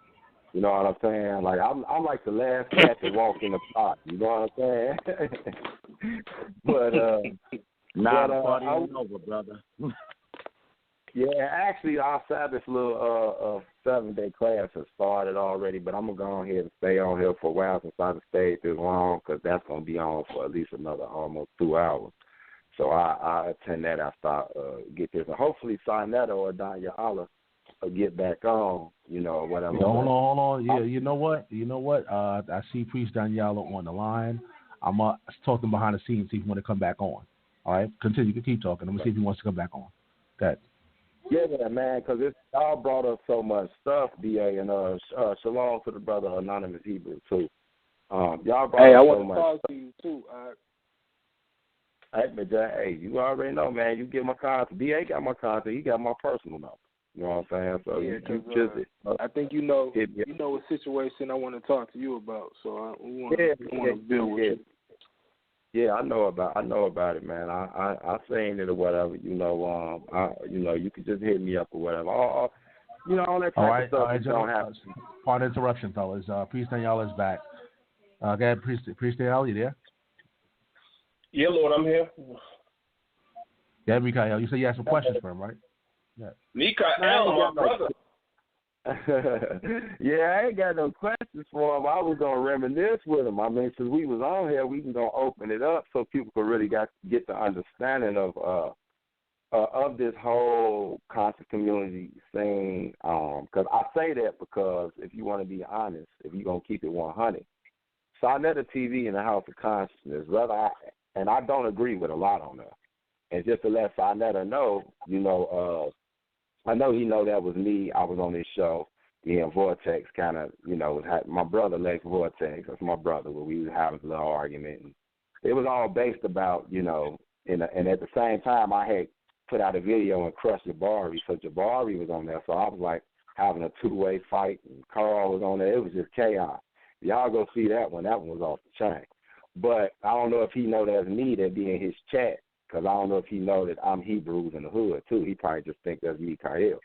But so, yeah, man, so I was listening, man, and a lot of good stuff was brought up. I mean, Danyaahla, you brought up so much stuff, like how you ran that down, that it's kind of perfect. But I got to say this, because I don't want to lose track. On the last thing Sonetta was saying, I was ready to get on here and kind of mess with him, because I do that. But when he brought up that whole scamming thing, I am so glad he said that, because had he not said it, and us being a people of principle, as Israelites, we're people of principle, some people weren't going to let that slide. Now, it's between Sonetta and God, whether he authentic with what he say. But what I got to say is, I'm glad he brought that up. Now, I don't know if Sonetta know. Danyaahla know. He might have heard but didn't know it was me because it's not something I brag on. But I'm the first person really officially that ever blasted pro-life on being a scammer. And I did it to, well, not to his face, but I did it voice to voice with him on his show on New Covenant Radio. That was me that told him he couldn't come back to Chicago because he had hit somebody up real bogus. You know what I'm saying? And it kind of just turned into something else after that, and everybody else started popping out the woodwork, you know what I'm saying, or whatever. So that's one reason I never really would have wanted to go on that show. Like, crazy. And like I said, he brought that up, so it's good that he's keeping it real. He clean. He say, man, he don't want no parts of none of that ever happened. You know what I'm saying, on his show or whatever. But, that's kind of the pros and cons that you asked him about. But you got to keep it 100. Like I said in the first show, Sonetta TV, House of Con, it's a lot of things you would not have known or got up on unless you peeped it on them. I'm just like keeping it real. There wasn't too many platforms that were doing that. Even my brother, Priest Danyaahla, that's on the phone, Maccabee TV, to some degree, was birthed out of that. Am I correct? You're correct. And I always encourage people, man, check out Maccabee TV. And see, I think what we can learn from Black News 102, which is Sonetta TV show, is that, because I'm going to keep it real, I just have a certain thing about me. I do the chat and stuff, but for other reasons, I choose not to go on there.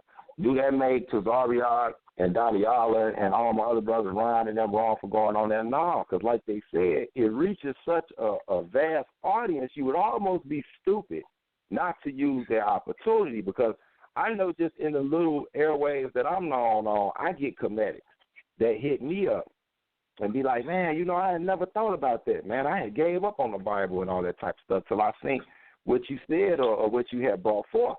So that is like a perfect platform to do it, and it's on at a TV. And another thing Danyaahla said, which is true, even when I had called into the show about a month ago and we was on the, and I had made a comment that, so I wish more comedics were more honest on your platform, and when they didn't know something, admit it, and you stop covering up for them when they get blazed.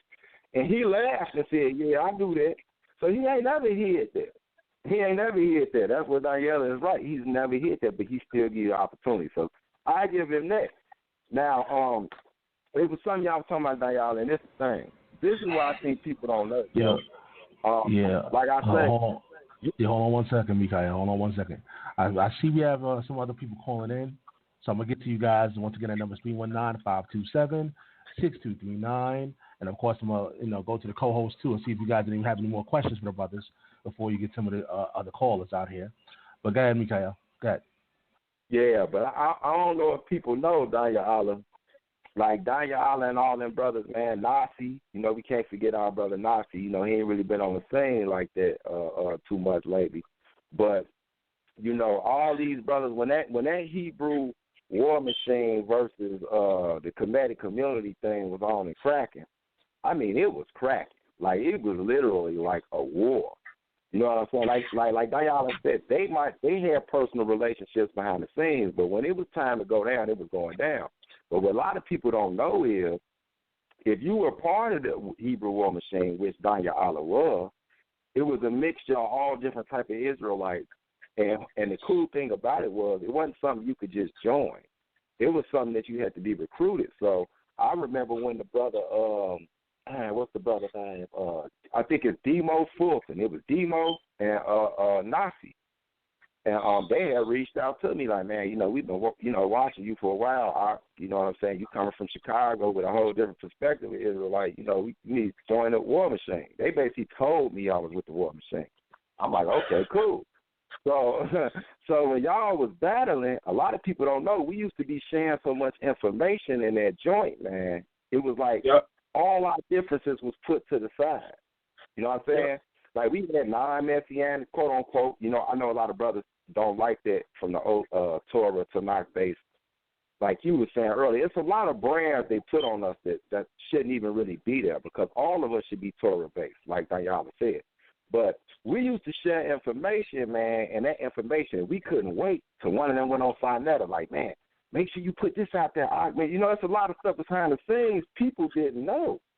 You know what I'm saying? And it was a beautiful bill. So that being said, I think it literally was, now that I'm sitting thinking about it, with all my problems I got with some of the stuff I see on Danyaahla TV, it is a positive thing.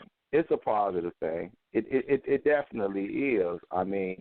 But like with anything powerful, the Bible in itself is so powerful that it can be used for good or evil.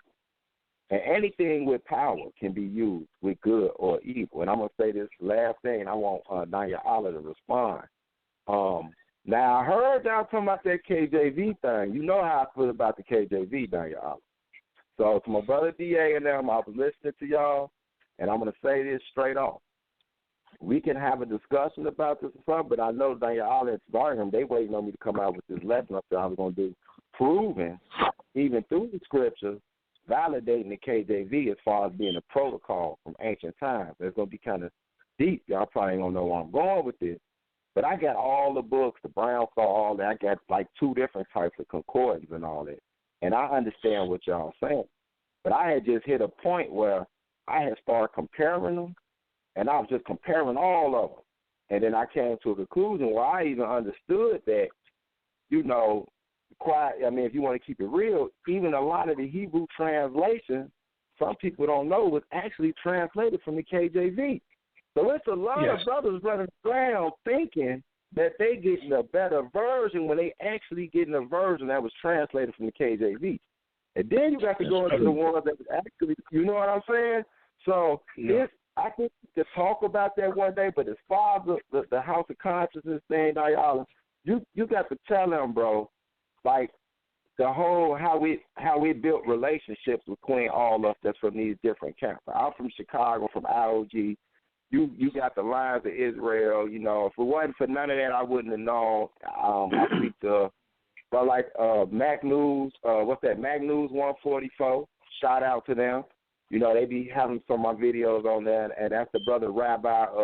What's his name? Rabbi Murphy.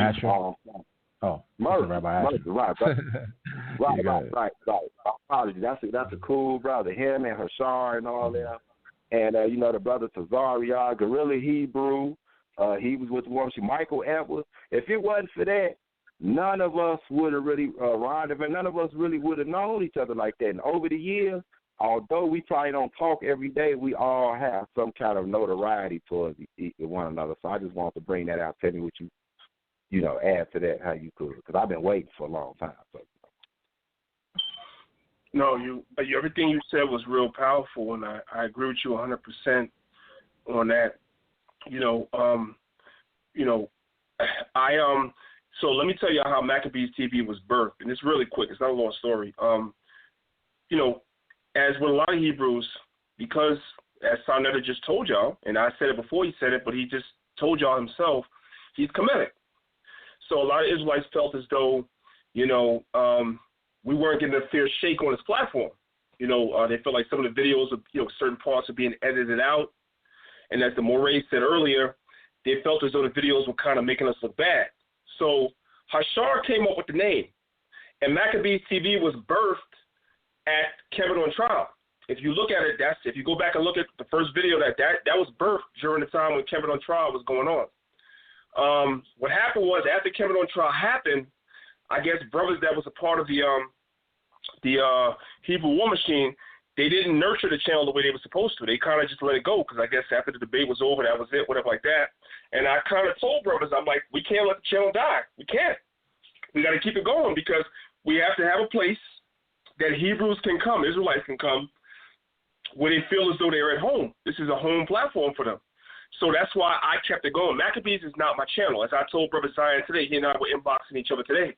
I said, even when you and I had our disagreements, I never told you couldn't come on Maccabees. If you didn't call me, that's because you didn't call me. I said, this is an Israelite channel. So Maccabees was birthed as a place where Israel can come, and it's like a home platform for us.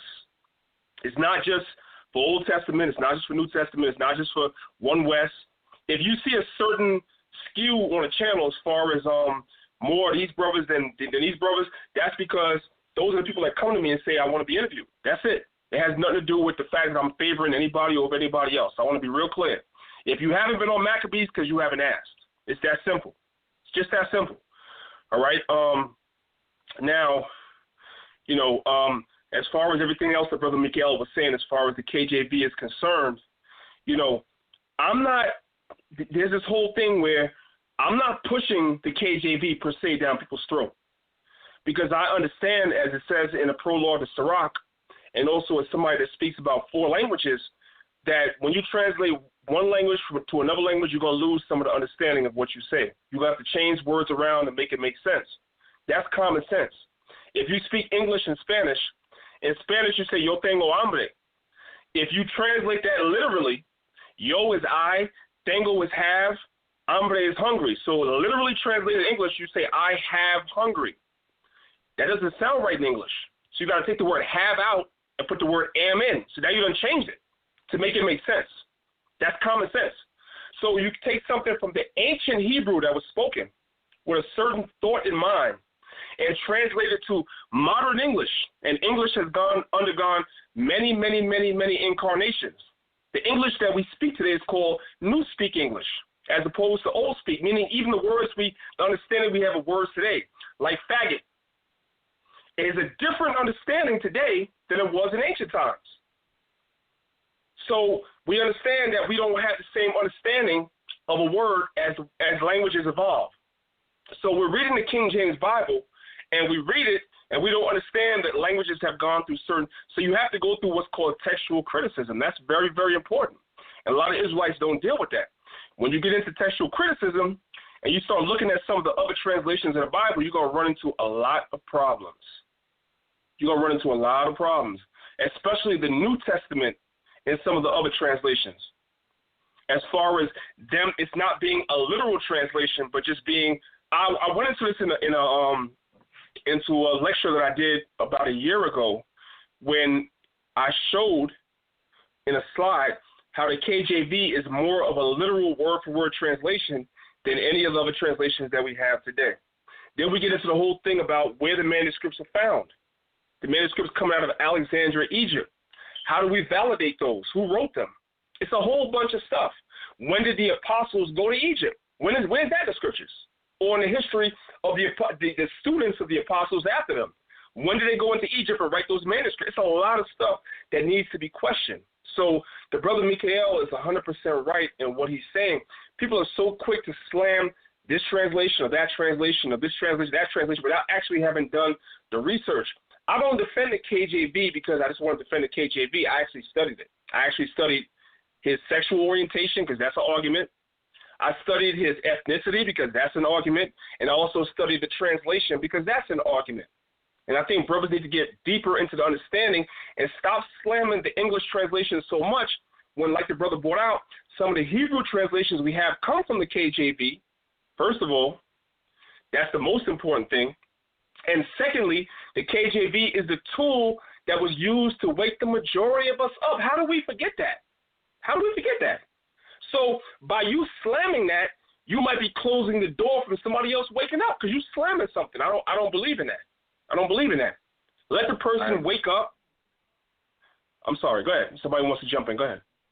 No, I was just saying, priest, brother, I agree with you, but you can go ahead and finish up, and I'll land back after you're done. Yeah.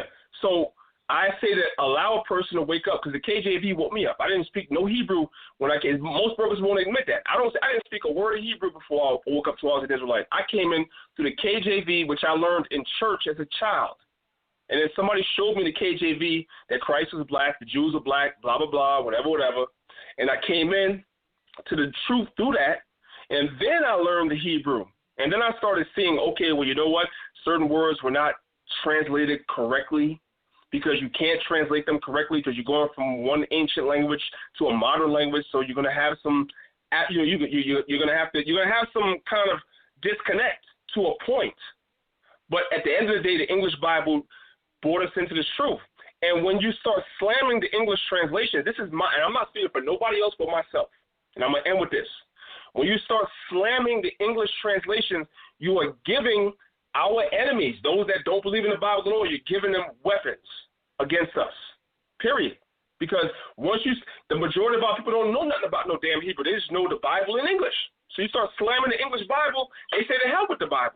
I did that myself as a 5%er before the Most High reached in through his mighty power through somebody that was able to reach me and be like, nah, brother, come back over here. Because I could have been over there. And I never forget that, no matter how long I've been in this, no matter how much Hebrew and history I learned, I always remember I'm never going to slam the tool that brought me into the truth to begin with. And I think brothers get so deep and so high and mighty in their knowledge that they forget what was the very tool that brought you into this thing to begin with. It was an English translation. Let's keep it real. With that, I'm going to fall back. And I agree with you, brother. Yeah, this is me. It's B.I. I agree with the priest. And, I just want to let you know. Yeah, go ahead. Before I just want to let you know, we got a couple of callers standing by, family. We got a couple of callers standing by. We're going to get to you guys, so wait patiently. We're going to get to you guys. Again, anybody can call in, y'all. If you have any questions, you know that number, 319-527-6239. Go ahead, B.A.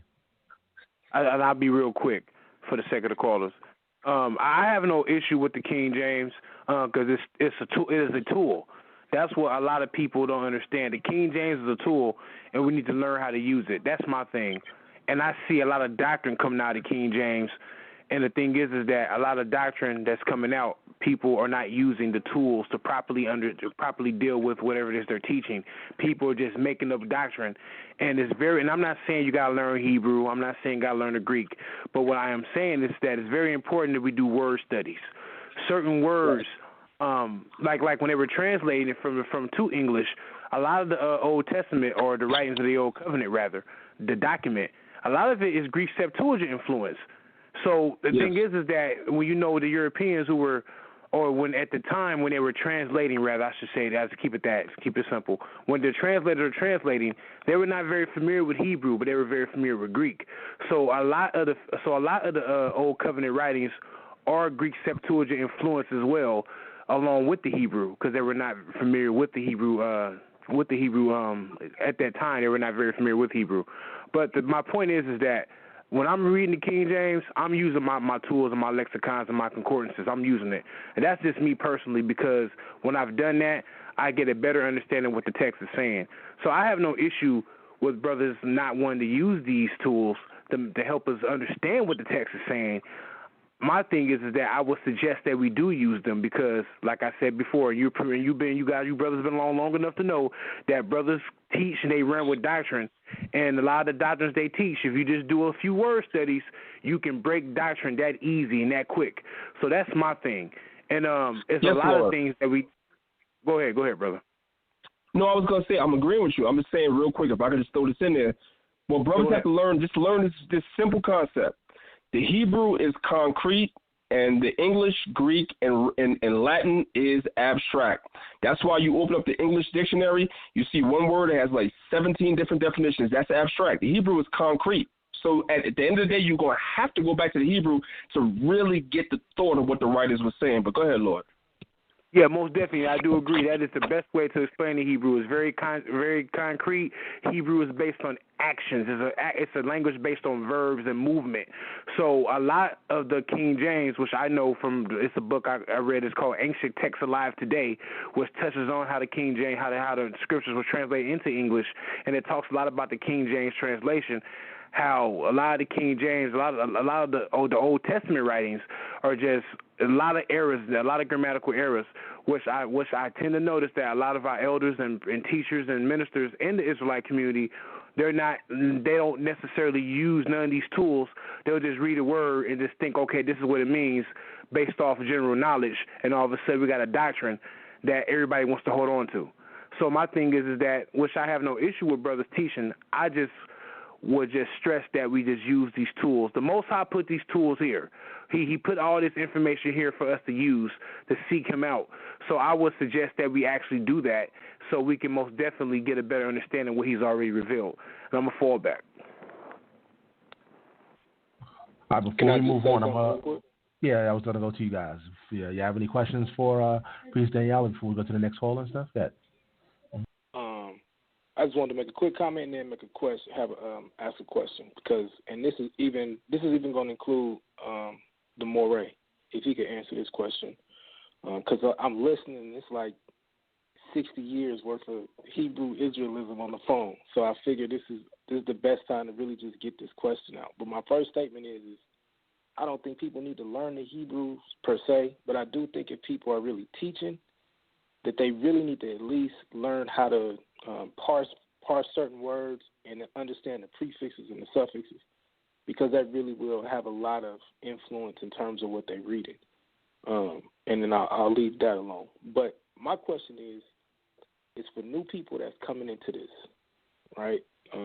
We know people are waking up at alarming rates right now, and they getting online and they seeing what I call now, after being, just helping out on shows and stuff for probably the last month, I guess, is what I call spiritual terrorists. People that just get up and go make crazy videos, don't have no idea what they talking about, just going off emotions. From what I see, and I'll be honest, like my profession or whatever, like the main thing that I went to school for is counseling. So I know what this does to a community and to the psyche of people. How do we eliminate this, I don't even want to use that N word, but this street mentality, like this, how do we unite? Like if we could have brothers like Priest Danyaahla, Brother Mikha'el, a Moreh Yeftahk, all come together and not so much gang up, but just to tell certain brothers, like, that's not the way you handle it. And if you keep handling it like that, we got to treat you like an outsider. We got to treat you like a heathen. I'm not saying ostracize people, but how do we get rid of this venom that is in our nation right now? Because from what I see, that is the biggest thing that's holding us back. It's not so much that we can't come together. It's just the venom. It causes people not to want to engage, or it causes them to go the other way and just want to go way too far and go overboard. Like, how do we eliminate that out of the community? Yeah, Priest Danyaahla, you there? Well, that first of all, I want to say that's a great question. Man, to eliminate it out the community, I wish that it was so, but it's always been amongst us. I shouldn't say eliminate it, but how do we? I mean, there's got to be something that we can do to curtail this. I mean, because I'm afraid that it's really gonna escalate, especially with a bunch of new people coming in, to where we see something bad happening. From my reading, and you can correct me if I'm wrong, but from my reading, whether I'm reading the prophets, whether I'm reading even the New Testament, that was the complaint of the prophets, and it was the complaint of the apostles and disciples too. There's always been that element amongst our people that's leading our people astray, that's coming in with the negative spirit and everything that you just mentioned. That's always been amongst us, and I feel like it always will be amongst us. With that being said, we have to do our best to differentiate ourselves from those brothers. And so, again, going back to what I said earlier, and it might sound cliche, I only try to show people what it is that I can do as a brother. And what I can do as a brother is to build with brothers that might have different perspectives or outlooks than me, not just build with them, but it's the way that I build with them. And if people respect me as a teacher in Israel, as somebody that's, a public figure in Israel, for lack of a better word or a better term, if people respect me for that, and they see that, you know what, this brother is a New Testament believer, this brother comes from the quote-unquote One West camps, but I see him build up with brothers that come from Israel of God.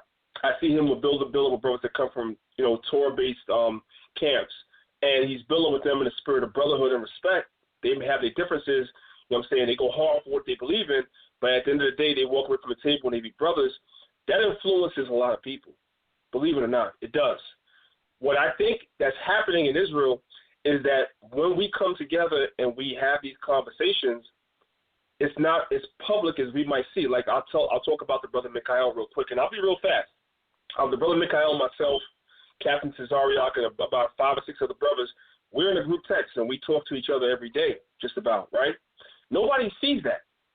So as far as they're concerned, all they know about is the division, because our conversations behind the scene is not public. I think what we have to do is that we have to be more out front. The same way that these brothers with this negative stuff is going on is out front where everybody can see them and see the negativity they're doing. We have to go just as hard publicly and say, you know what? Here is 2 brothers that don't agree. They sit down and have an amicable conversation, and they walk away, and they brothers, and there's no negativity. That needs to be out there just as much as the negativity, and then that might sway a lot of our people. It ain't going to sway everybody, because the prophets complained about that. That's going to always be amongst us, but it will definitely give more balance to what we're seeing out here and wake more people up. That's why that conversation between Zion Lex and Divine, before the shit happened Yeah. Before, I know what you're saying, though. God, yeah. Before the thing happened at the end, if you watch the whole conversation, Divine was talking about henotheism. Zion was saying he's against it. But if you watch the conversation, it was amicable the whole way through. You see what I'm saying? 2 brothers with 2 different perspectives, and it never got negative until somebody outside of what we believe in made it into something negative, and that's when it went left. So it's possible. We need more conversations like that. You know what I'm saying? And that's why myself, I'll end it with this, myself and Brother Zion, we've been building for the last couple of months, because what we did was when myself and Hashar and Divine, we went to Shema Yisrael. Some of y'all brothers know this. About 2 years ago, we had a conversation, right. And it started off, it was a good conversation. We had differences the whole nine, but then afterwards, I guess brothers, you know what I'm saying, it went a little left afterwards. You see what I'm saying?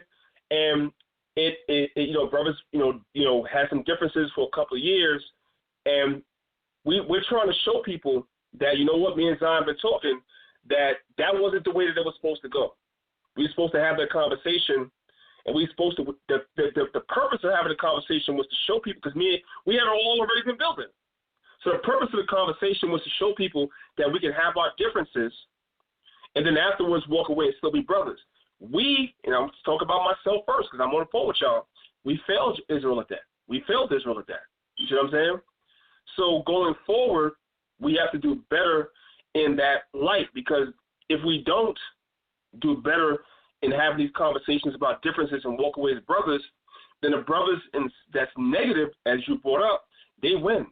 So to me, we have to do better and go before the people and we don't have to pussyfoot around the fact that we have differences. We have to be honest with people. You know what? You believe this? I believe that. Let's talk about it. At the end of the conversation, let's piece it up. You know what I'm saying? In short, Israel, we still brothers. We love each other. We love the Most High. We love our nation, and move forward. And then we could kind of balance out that negative perception that's out there amongst our people. That's my take on it, but I'll fall back on that. All right, Moreh Yeftahk, do you have anything to say? We got some people standing by. Any questions? Yeah, I got a comment. I think I got 2 comments, and then I got a question. One thing is, I want us to understand as a people, the way that we limit ignorance from spreading is through education. The reason why these things continue to spread is because nobody actually knows when somebody is spewing out a falsehood. I tell people all the time, the more educated we become to an issue, the less we entertain ignorance. At least you'll be able to identify that's not true. You can stop and say, no, in the book of Genesis it says this. No, in the book of Isaiah it says this. No, in the book of Daniel it says this, which brings me to my second comment about the King James Version and learning Hebrew. You know, for those who know me, I am a Hebrew teacher in my congregation. Push learning the Hebrew language. Why is that? You know, our forefathers have been in captivity for quite some time, probably far more time we've been outside of the land than actually in the land. And so we've always been bilingual or trilingual even, and have spoken the language of our captives as opposed to just speaking solely Hebrew. So when our history book, the Holy Scriptures, was written, we see it written in Hebrew, but they may have been influenced by other people. And so when we stop and we look at it, if we don't understand the intent of the writer and what he meant in the time he was saying it in, then we end up missing the mark on what God was trying to tell us and the mistakes that they made. So I sit down and I say, it's, you know, a big, and I don't want to change the issue here. I think one of those big things I see on social media all the time is about what correct Hebrew is. And I'm not going to start that conversation here. That can be a topic for another time. But I stop and say, until we sit down and really have the conversation on what correct Hebrew is and the importance of learning Hebrew and why you need to go in and learn the Hebrew, whatever that Hebrew is, then you're going to continue to get people who go on the internet and make videos. And you can't really stop people from making a video, but there's a reason why certain videos pick up steam and certain videos are dismissed. And that's because a lot of times we have, especially the generation of our fathers and our grandfathers, who didn't necessarily have as much academia as we have. They may have had only a high school diploma. They may have had only a GED, and they didn't furthermore because they was told to just go get a trade and find a job so you can take care of your family.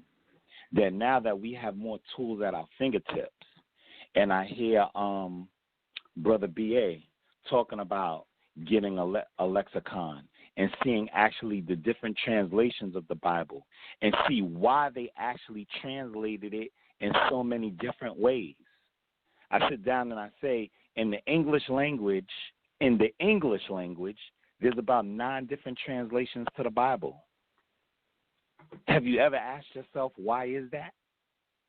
And why? And that's because people are putting their slant on what they think was being said in the original Hebrew. So that being said, I get off my soapbox because this is not about me. My question to you, Priest Danyaahla, is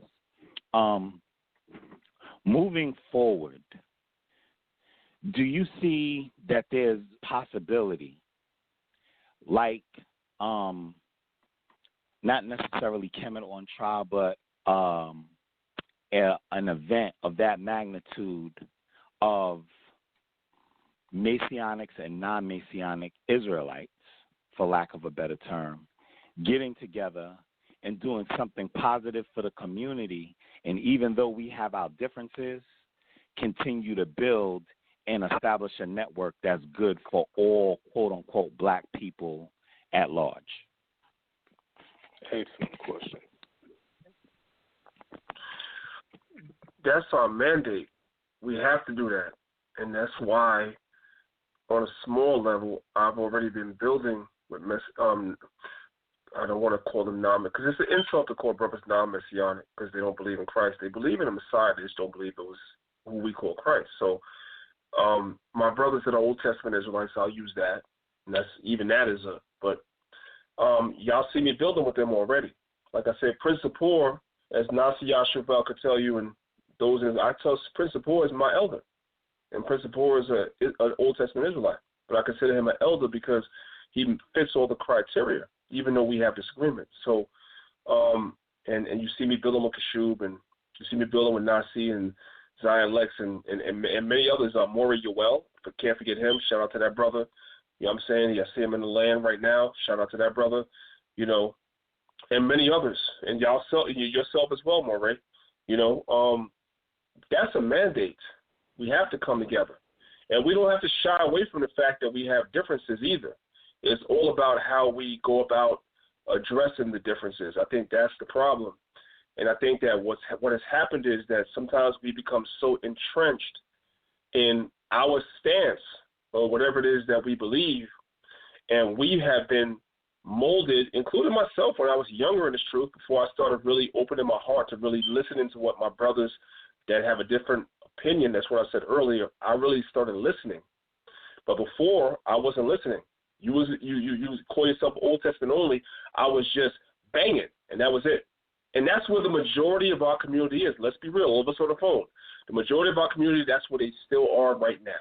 Even brothers that are in all of our individual congregations or camps or wherever we choose to congregate, we know that we congregate with people that's just, if I run across a brother that believes in the New Testament, I'm banging on him. If I run across a brother that's just Old Testament, I'm banging on him. If I run across a brother that's One West, even though I'm New Testament too, I'm banging on him. That's just the mentality of a lot of people.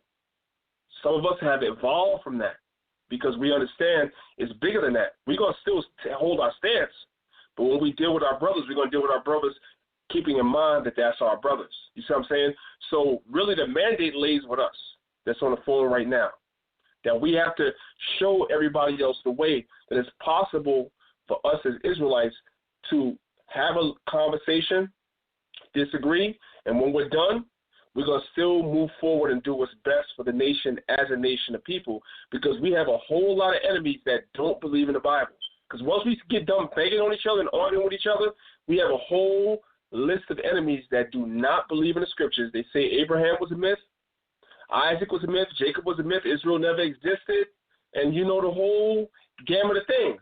So while we're focusing our laser on each other, we have the enemies of the scriptures that's attacking us from the outside.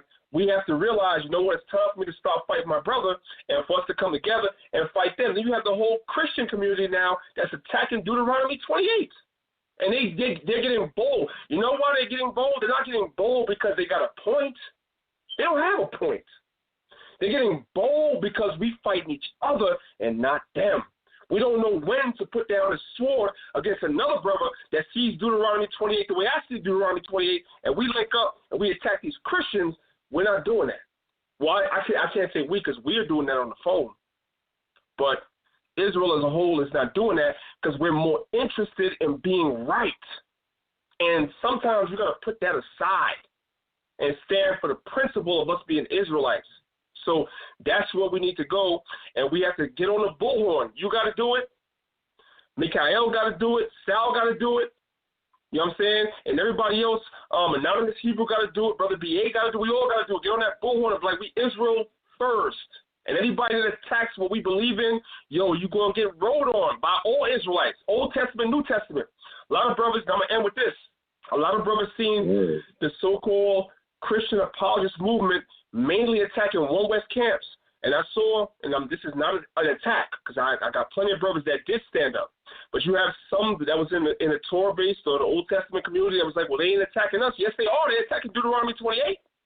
That ain't a One West thing. We all teach the same thing on that. So you're supposed to jump in the fight and be like, hell no. Hell no. You see what I'm saying? Because if I see somebody attacking y'all, I'm jumping in. Period. You see what I'm saying? When that whole debate went down, and any debate that Brother Zion is in, I'm riding with him, period. Nazi, period. No questions asked. It doesn't matter what the topic is. I'm riding with them, period. And they know that. And that's the place that all Israel got to get. And with that, I'll fall back. I know, Sal, you got mad people. I'll be here with you until you need me, Lord. You know what I'm saying? I'll be here. I appreciate you, man, no doubt. Yeah, stand by, please, Danyaahla. We got a lot of calls. We got to get the callers. I apologize, y'all. Once again, we're going to go to y'all. Once again, that number is 319-527-6239. I know Brother B.A. got to leave soon as well. So let's get some of these callers real quick. Let's go to 313-784. You're live. Yeah, shalom to the bros. I wanted to kind of just add, had a comment, but kind of a question. I heard that the big bro name, Mighty Hebrew, he was talking about like Hebrew sovereign nationalism. He was talking about the concept like Hebrew sovereign nationalism, because like I think as far as with the House of Consciousness and a lot of new forums that's within like, because I came up out of like Pan-Africanism. Like I still consider like John Henry Clark like my spiritual father, like the person that like opened my eyes to anything. But I would say that I think that as far as like what's going on, like as far as like the platforms that we get, you know what I'm saying? I don't think that like a lot of the Israelites that go on these platforms, like they're not really scholarly enough, and they don't really conduct themselves in a way where the information is like can be grasped, in the intellectual type of way, like like how like the NOI, how they had like Malcolm X and they had Dr. Khalid and Louis Farrakhan, where you had people that were sharp, and you kind of had something that you can kind of look into. You're like, man, that dude, he real intelligent. Like he kind of sharp with his information. Like to me, like you had the brother and the sister that went on the one guy's show. I forget the black guy name, but they went on the show, and they weren't really studied enough to put the information out where it was kind of like where it was understandable. That's why I kind of feel like I kind of feel like Mighty Hebrew, where he talks about like Hebrew natural Israelite, where the people that maybe that aren't, or they are with the New York Israelites, or the people that's coming from all over, like you kind of get together, you kind of more organized, and then you have like kind of like a leader of intelligence. You have a person, how the Damona Israel have, where they have the one guy, I think his name is Dr. Ben Yehuda, how you have like where they had like the agency of health, where they have different people like this representative, because like you said, when like you said, you have to have something where when you trying to speak, a person can kind of understand it, because like I said, I feel like even though people, I learned what started off with Great Milestone, and I kind of branched off into different people. Now, and really, like I said, I learned from everybody across the board. So I feel like, even if you're learning like how to be an electrician, it's certain people that can explain certain stuff to get you a better understanding. So I really have went and studied from a whole lot of teachers in the Hebrew Israelite community to really learn. Like to me, one particular group hasn't been able to explain everything. Like it's certain stuff that one person can more explain to you better than the next. But they all people in there have given me a type of understanding. And I think if people really kind of like came together, where you got with maybe with the people in the New York Israelites, the people that come from that history, if they came together with everybody and put their information together, it would work out, because you got certain people that's more, they more doctrine, so they more trying to like teach a doctrine. And then you got some people that more link it with history, So then they got that perspective. You got some people that linking it with DNA. They did their research in that.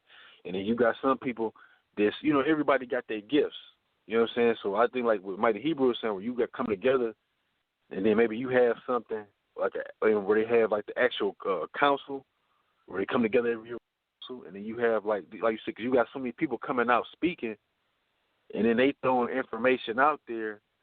And it's like, well, that's not really true. That's not really true. What you're saying. Yeah. So then that kind of throws you. So I was just wondering, just wondering that, like, Let's try to get some answers. Let's try to get some answers to your questions. Anybody from the panel want to go first? Let's go to Moreh Yeftahk. You want to try to answer that? Yeah, sure. Gotta stop saying So I heard your question. There's a couple of things I think you should know. First is those things actually have been tried and are continuing to be tried. It's just that the brothers that have tried to work it out weren't able to do it. We've actually had conversations, and Priest Danyaahla has alluded to it.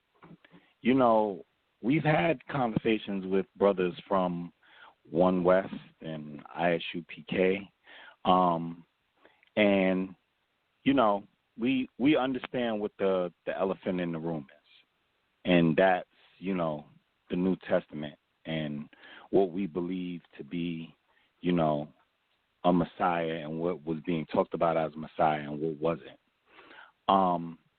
And so there's other information that comes out. You know, we argue about the calendar issue and whether we're actually following the calendar that our forefathers intended or we're following somebody else's calendar.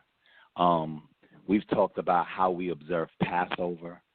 And I think, you know, for us as Hebrews, we realize that, you know, right about now there's about 5 or 6 different dates that has been established from when Passover begins according to when people, you know, falls back to the calendar issue. And so we've stopped and we've talked about it, and unfortunately, you know, talks end up breaking down.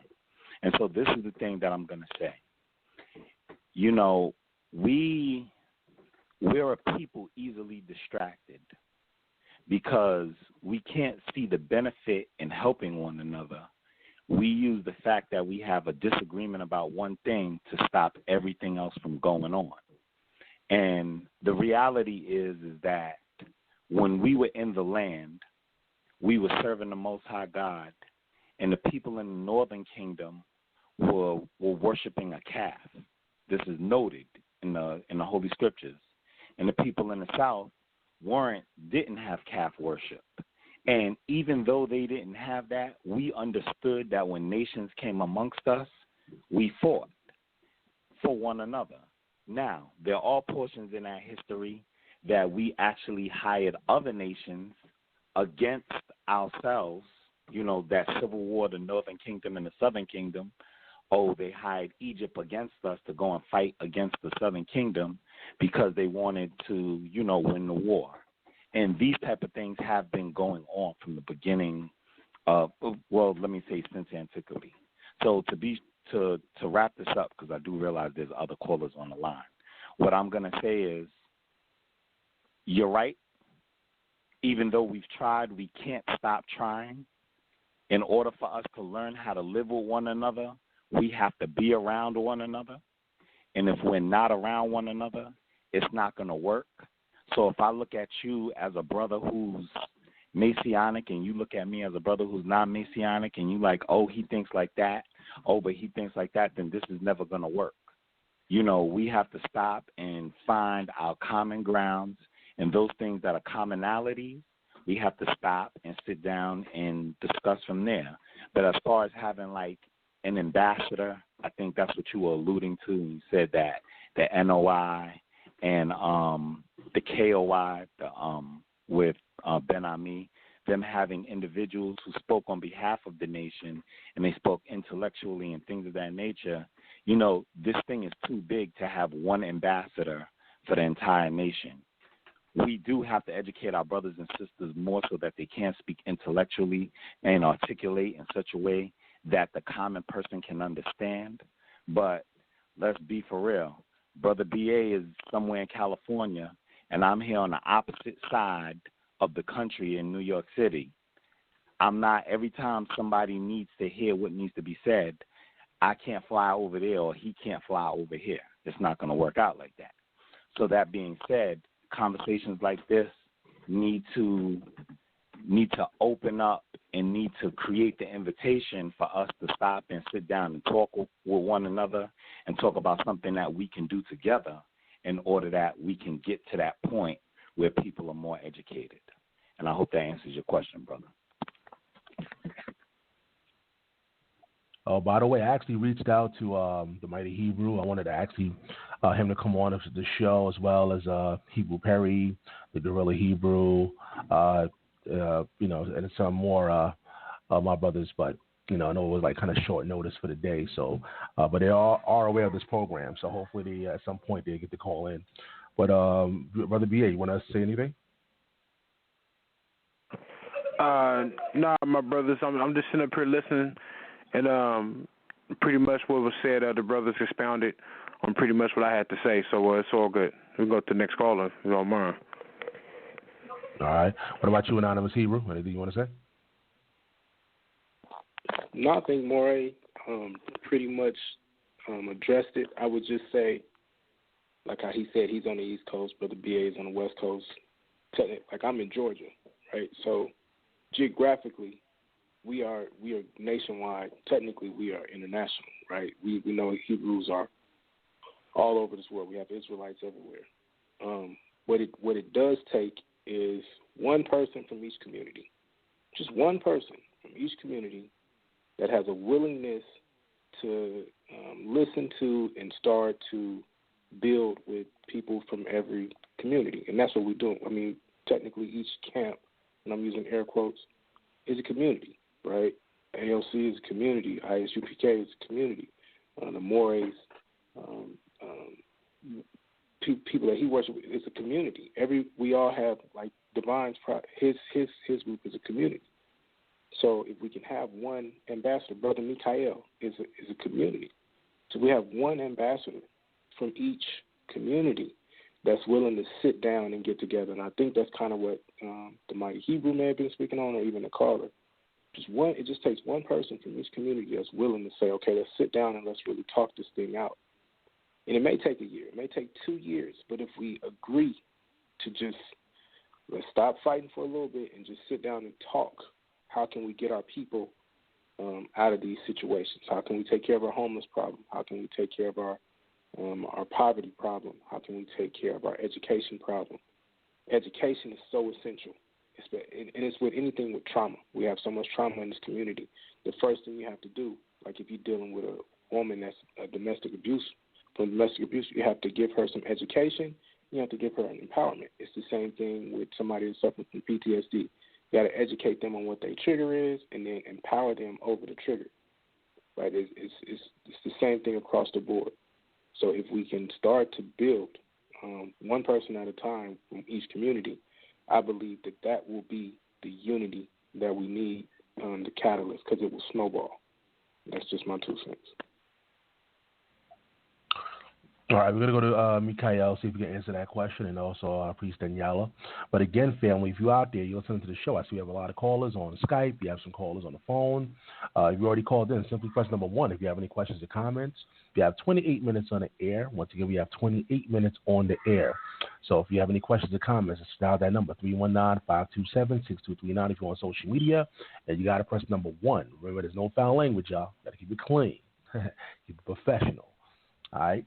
Oh, okay, I see somebody else. Let's go to Mikha'el. Let's see if Mikha'el can answer the question. Go ahead, Mikha'el.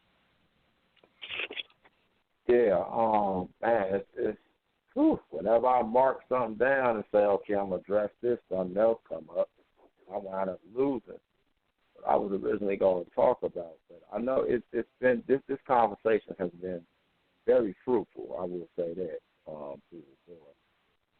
But it was something one of the brothers was saying. I lost track of who it was, but they was basically saying on how when it comes to people building doctrines and things of that nature. Well, the truth of the matter is, and they also made the statement, which is true, that people have different roles. You know, you have a difference between a preacher and a teacher, and both are just as vitally important to our people. Like, I really consider myself a preacher by nature. You know, a preacher gets the word out any way he can, and that word is going to stick. And a lot of times it has passion to it. You know, they don't have to be like the Sunday modern Christian preachers you see jumping up and down, you know, with the Martin Luther King fans and wiping themselves with napkins and hollering and ain't saying nothing. A preacher can preach to you, and it's just going to hit you. A teacher get down into the intricacies of something. You know what I'm saying? So I'm a preacher, but I have teacher in me because I've always been a student. And I think that's something people have to understand is you can never be a teacher if you cannot submit to being a student. All of us are students every day of our life. When somebody gets to the point where they think they know it all or they know too much, you are absolutely useless to the nation of Israel. That's just 100% fact. I don't care what fraction you from. I don't care what call yourself. Now, it was one more thing, too, I want to say. I want to say something to Danyaahla, and my brother B.A. and my brother Anonymous and whoever else. Is the conversation is kind of, it's not drifting off with us because we're Hebrew. So this has to come up. But I think this is a very healthy conversation. I think I'm going to make a video. I've been saying I was going to do a lesson as far as the KJV is involved, and all the secular sources and all even the other biblical texts out there. And I think after that, I want to give y'all a fair chance to check out what I say and the information I bring forth. And I think we should do like a round table, because this wouldn't be a debate. I think this would be so healthy if all of us brought our understanding, because what Danyaahla was 100% right is when you're dealing with any language, grammatics comes into play. So, like, excuse the noise that these was on these four-wheelers, but, you know, when you're dealing with, like, Hebrew is very, it reminds you of, like, Spanish, how, like, you know, the prefix and suffix. So like, a word will come at the end that should have been in the front. But when you say it, it's said the other way. You know what I'm saying? And so you can understand it. But what's deeper is I've done those studies before, and I've gotten them. Like, I use one example, and then I get to the question that the caller had. One example. I used to be, like, to a point where I was caught up on that. When I say caught up on that, I felt like if I did not get the Hebrew version, I'm not getting the right version. And then when I started looking, well, where do I find the accurate ancient Hebrew version? You know what I'm saying? We say little slogans, you know, Rock Hakodesh and all those type of things. And then I'm like, okay, well, who has the accurate Hebrew version? Because last time I checked, the Hebrews, when we got casted out, sent into captivity, for the most part, we lost our language. And the only people I've seen closest to it, a lot of Israelites don't accept, and that's the Hebrew. Now, see, that's another deep thing that some people ain't even ready for. Study the Hebrew language and see some of that. That's kind of way more than what we around here talking. So when I'm looking at the books, I'm like, okay, well, let me see who wrote this book. None of them was written by scattered Israelites. So then I got to thinking, can somebody find me one of the scattered tribes that still exist today that wrote one of our texts? Because if not, we all playing a guessing game. So I think we should have a roundtable discussion on that, like, seriously. I think that would be something that the whole nation of Israel look at, from one Western, from New York to the Chicago camp where I'm from.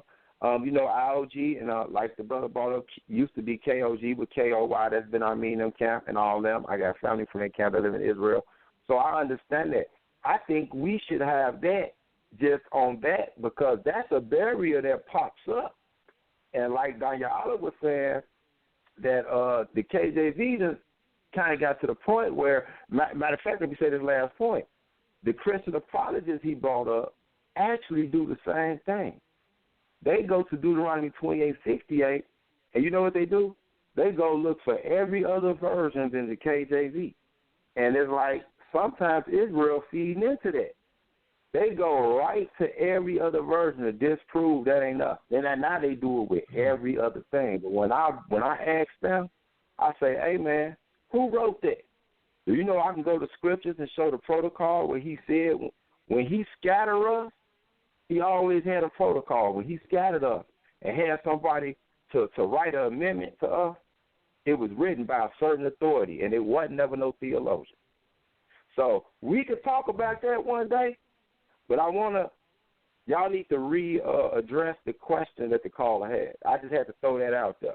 So y'all need to put that out there. We need to set up a day, and I think after I do my video, Sal, if he want to do it, I think me, Danyaahla, D.A., Anonymous, and whoever else could get on a big round table, get some brothers that speak the language, at least the modern version or whatever we got, Lashawan Kadesh. I say we should bring it all out and lay it on the table and have a big discussion. So go ahead. Yeah, I see we have like 21 minutes in the air, so, family, I got to get some more of these callers, fam. I got to get some more of the callers. Once again, I appreciate the people that's been patiently waiting, standing by. Let's go to the phone lines. Go to 443-815. You're live. Yeah, what I wanted to say, this is Brother Mercy. What I wanted to say is a good show, and, you know, I think a roundtable would be good. But I wanted to make a distinction between preaching and teaching because I've heard very few Hebrew Israelites that are very good teachers. Many of them are very good preachers. And what makes you an effective teacher is how well you convey what you know to others. It has nothing to do with how much you know. But the people listening to you, are you able to convey what you know to the listener so they can understand what you're saying? And that's the whole purpose of translations, and that's the whole purpose. Can you understand the text? If you can't understand the text, then the text has not benefited you at all if you don't understand it. That's why we have all these translations trying to, and to really be honest, we don't speak with these and thous today with the King James. At that time, that's the way they spoke, so that was common language, so they understood it.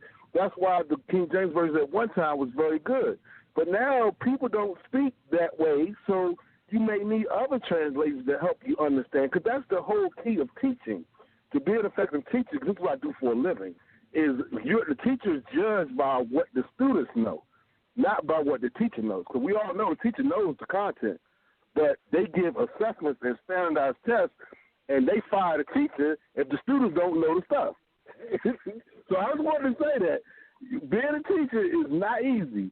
I think in James it says, let none of you desire to be teachers, but I'm almost done. And there's a reason why it says that, because teaching is not an easy job. It's about how well you can convey, and it's not easy, what you know so that the people hearing you can understand. So that's all I wanted to say. This is Brother Mercy out. I just want to know what you think about teaching, and do you think the teachers should be judged like in the school system, judged by their hearers? So I just want to let you know, that's my question. Can I answer that, please? It's B.A. Yeah. I would like to say this. I've said this before in the past, and when it comes to Israel, when it comes to our community and our people, I have no problem with brothers wanting to teach. I think it's a beautiful thing that so many of us want to get out there and teach and get the information out, especially when it comes to our culture and the God we serve. But I think brothers up here will agree with me. And I have no issue with brothers who disagree at all, but this is how I feel. When it comes to Christendom, when it comes to the Christians,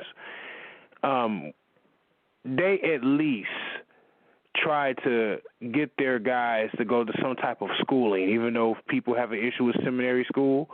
I've heard some good things about it, and I've heard the pros and I've heard good things and bad things.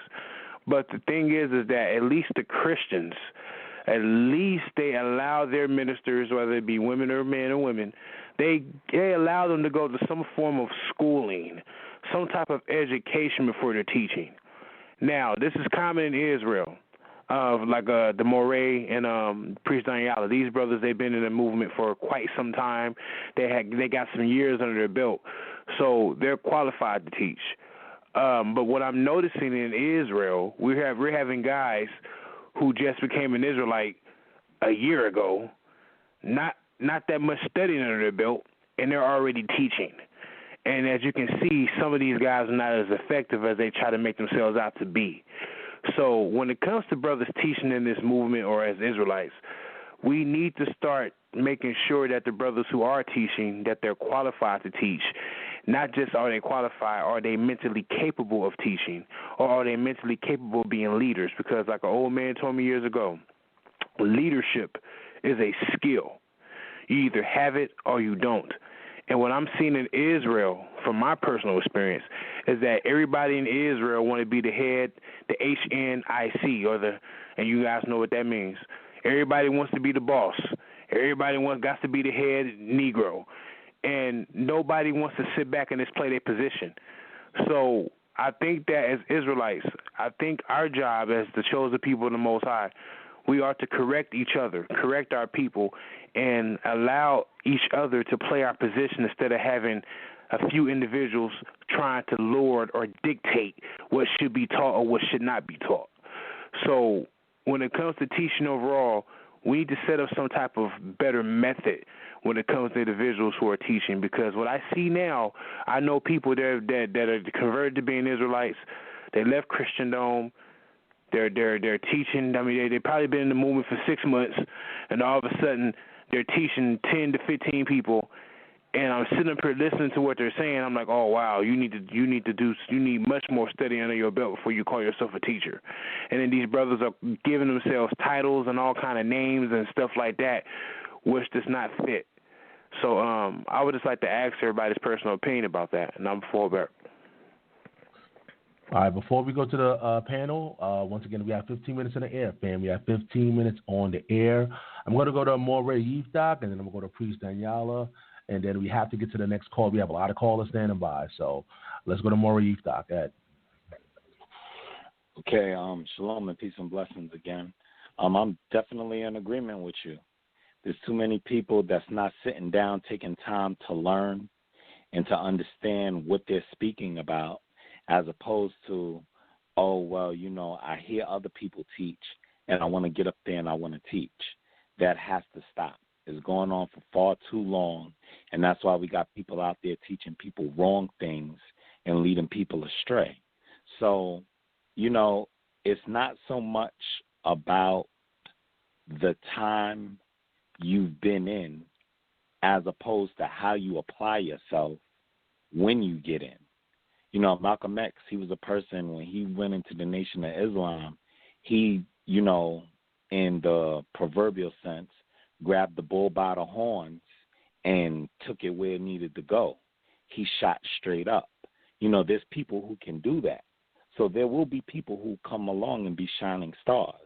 But as we see, there's often a lot of people who don't know what they're talking about, and they're getting out there and they're spreading out, half-truths and something that they think about what's going on. Then they're on some platform speaking as if they're informed, and it just doesn't work like that.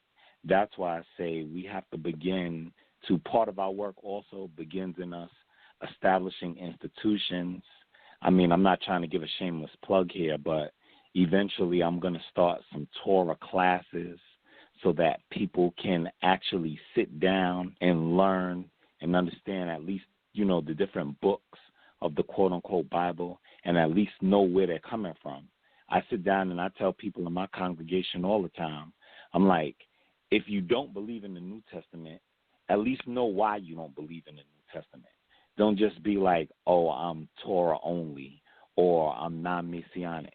Know why you believe in what you believe in and walk in that, so that when people ask you, you're not sitting there looking like a fool saying, well, let me refer you back to my teacher.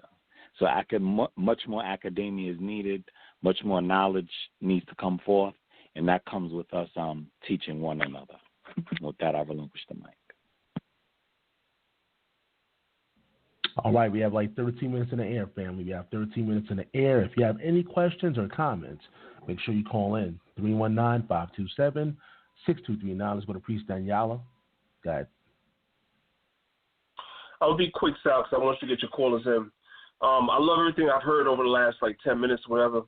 I'll refer back to scriptures, Isaiah 34, verse 16, we all know, but verse 17 is the most important.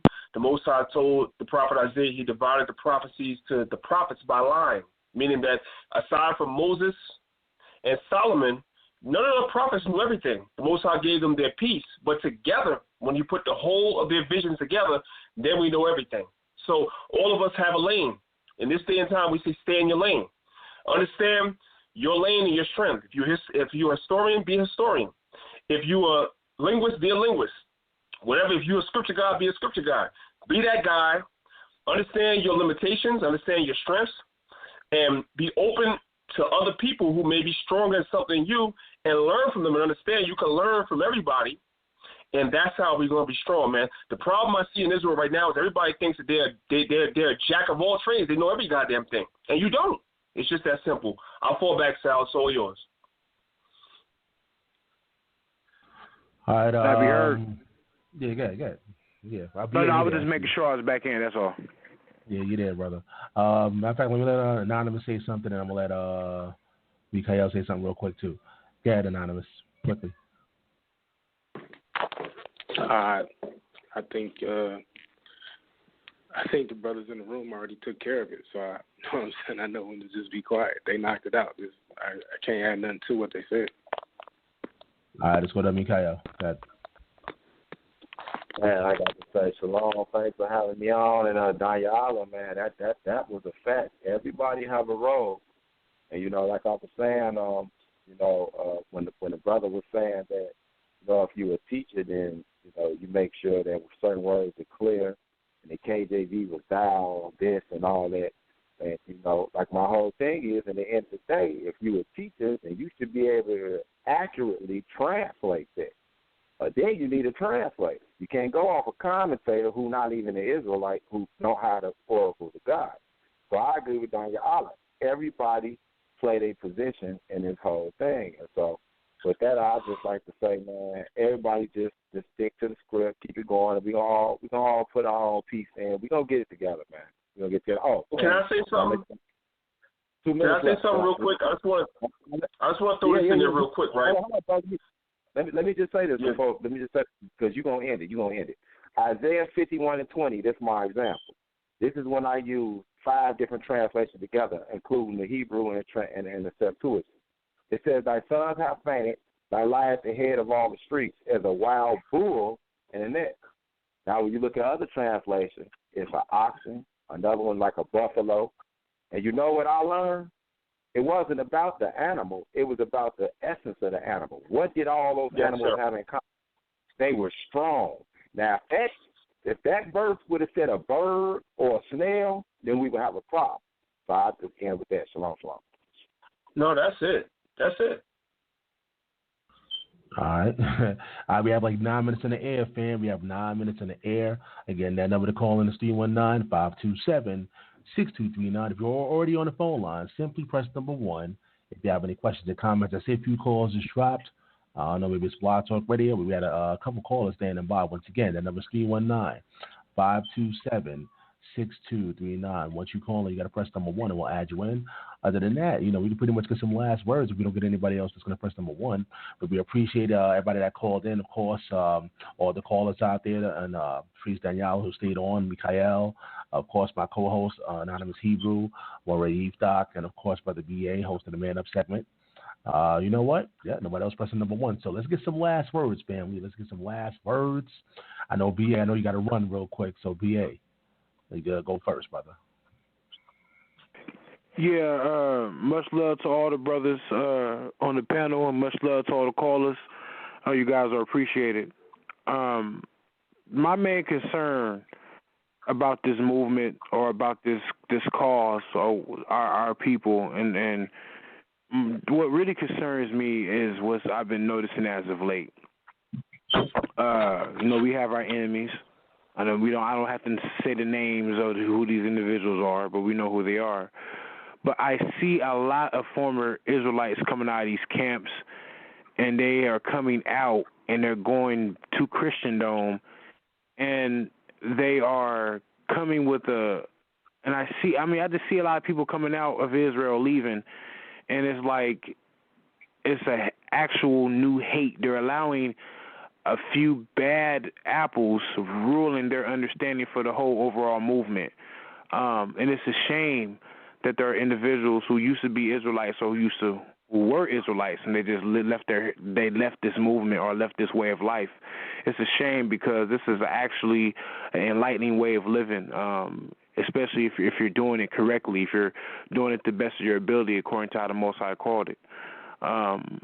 I would suggest to those who are listening who used to be in these camps, who are leaving these camps, or who are being offended by these camps, just because you had one bad experience with the one camp doesn't speak for the rest of us.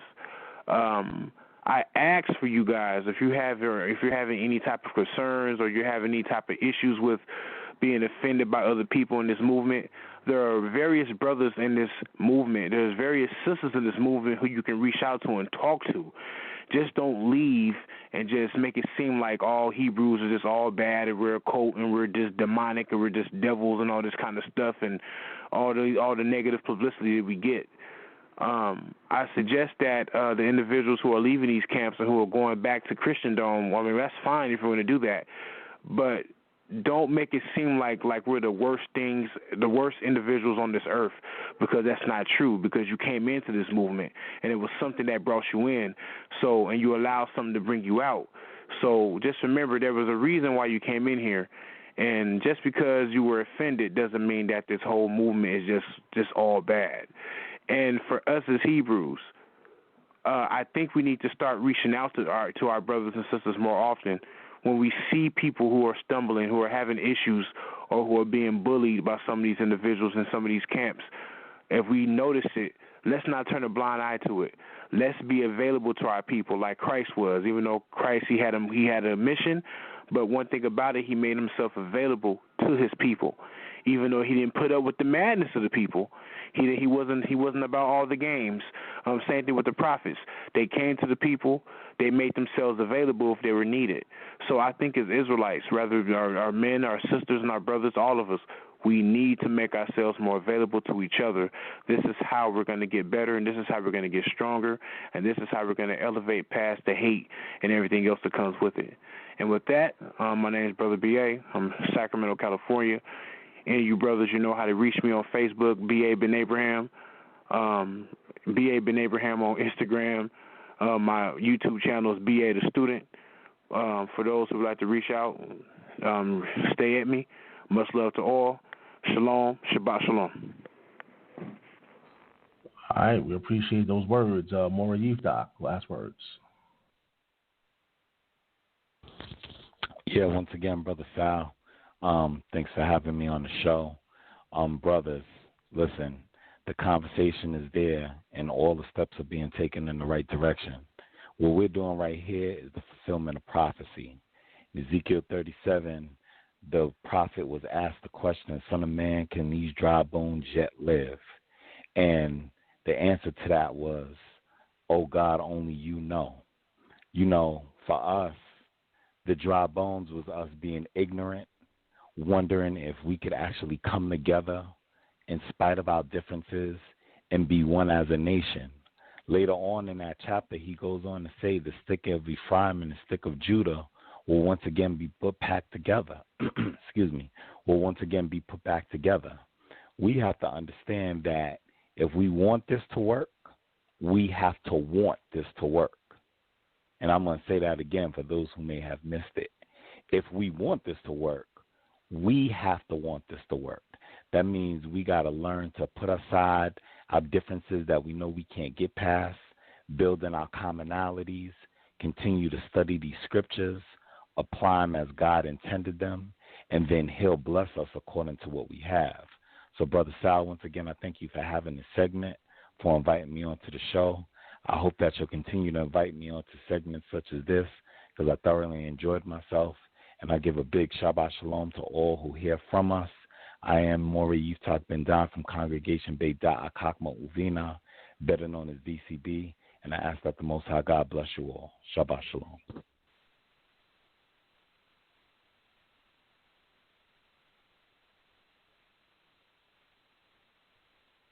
Hello? Yeah, we're still here. I don't know what Sal went. We're still here. Yeah, sometimes Blog Talk be malfunctioning. Something must happen. I said my passing thing. It might have knocked him off. Can y'all hear me? Yeah. Yeah. But I'd just like to say to the listening audience, because I know he's about to drop off, I'd like to also, of course, say grace and peace, and I give all honor and praise to the Elohim of Abraham, Isaac, Jacob, in the name of his son, our high priest, Jesus Christ, the Mashiach. I'd like to say it's very much an honor to be on the panel with all of you knowledgeable brothers, and I really do hope that y'all consider us having that round table one day, because we making steps when we do this without fighting. We just putting our pieces of the puzzle together when a lot of Israelites can't do that. A lot of Israelites are so campified and they in the camp banging mode that they don't know how to do it. I'm from a camp. I even have my own ministry, but I never have let that limitate me from being able to holler at my brother. I'd just like to say regarding the last thing that the brother said about a lot of the Israelites that's leaving the truth to go back to Christianity, it is a sad thing, but we know the scriptures told this will actually happen. And the cool thing about it is, to be honest with you, there is no faster growing movement on the planet Earth right now than the so-called Hebrew movement or the Israelite Identity Truth Movement. And you have this group that I call the White Christian Apologists, the YCA, and they have their affiliates, the NCA, which is the Negro Christian Apologists, or the Colored Division. They are coming against us, but at the end of the day, they'll tell you the whole reason they formed was because people started leaving the churches, finding out that they were Israelites, and finding out that they got to keep law. So we're on the winning end. So for every 2 we lose, we probably gain at 9, because this is the spirit of prophecy that the Most High said that he was going to drop on us. So they can't stop it. You know, it's still a sad thing when you see a brother drop off. So I think, to agree with what the brother said, we need to learn to counsel our people more, because I think sometimes we're so strong with cutting each other and knowing the scriptures, and we're trying to break so far away from the emotionalism of the church that we actually leave our brothers and sisters out there to drive when they really need a shoulder to lean on. And we supposed to be better counselors than anybody, because last time I checked, the Most High was the best counselor ever. And when his son, if you believe in the Mashiach, that's in the New Testament, he was a counselor. And so we definitely need to do that. And with that, I say I give all honor and praise, Shabbat Shalom, grace and peace. Hebrews in his hood. Well, I don't know how much time we have left if we're still filming, but this is Brother Priest Danyaahla. I want to thank y'all brothers for inviting me on. I appreciate each and every one of you brothers, and for each and every one of your perspectives. And I want y'all to understand that I respect each and every one of you, and I learn from each and every one of you brothers, and it makes me a better Israelite every day by having these type of conversations that we have. You know, I learn, so much exponentially from everybody, because I understand that I don't know everything. This is great. I'm looking forward to having more conversations like this, like Brother Mikha'el said. We should definitely have that round table and exchange ideas and thoughts and information.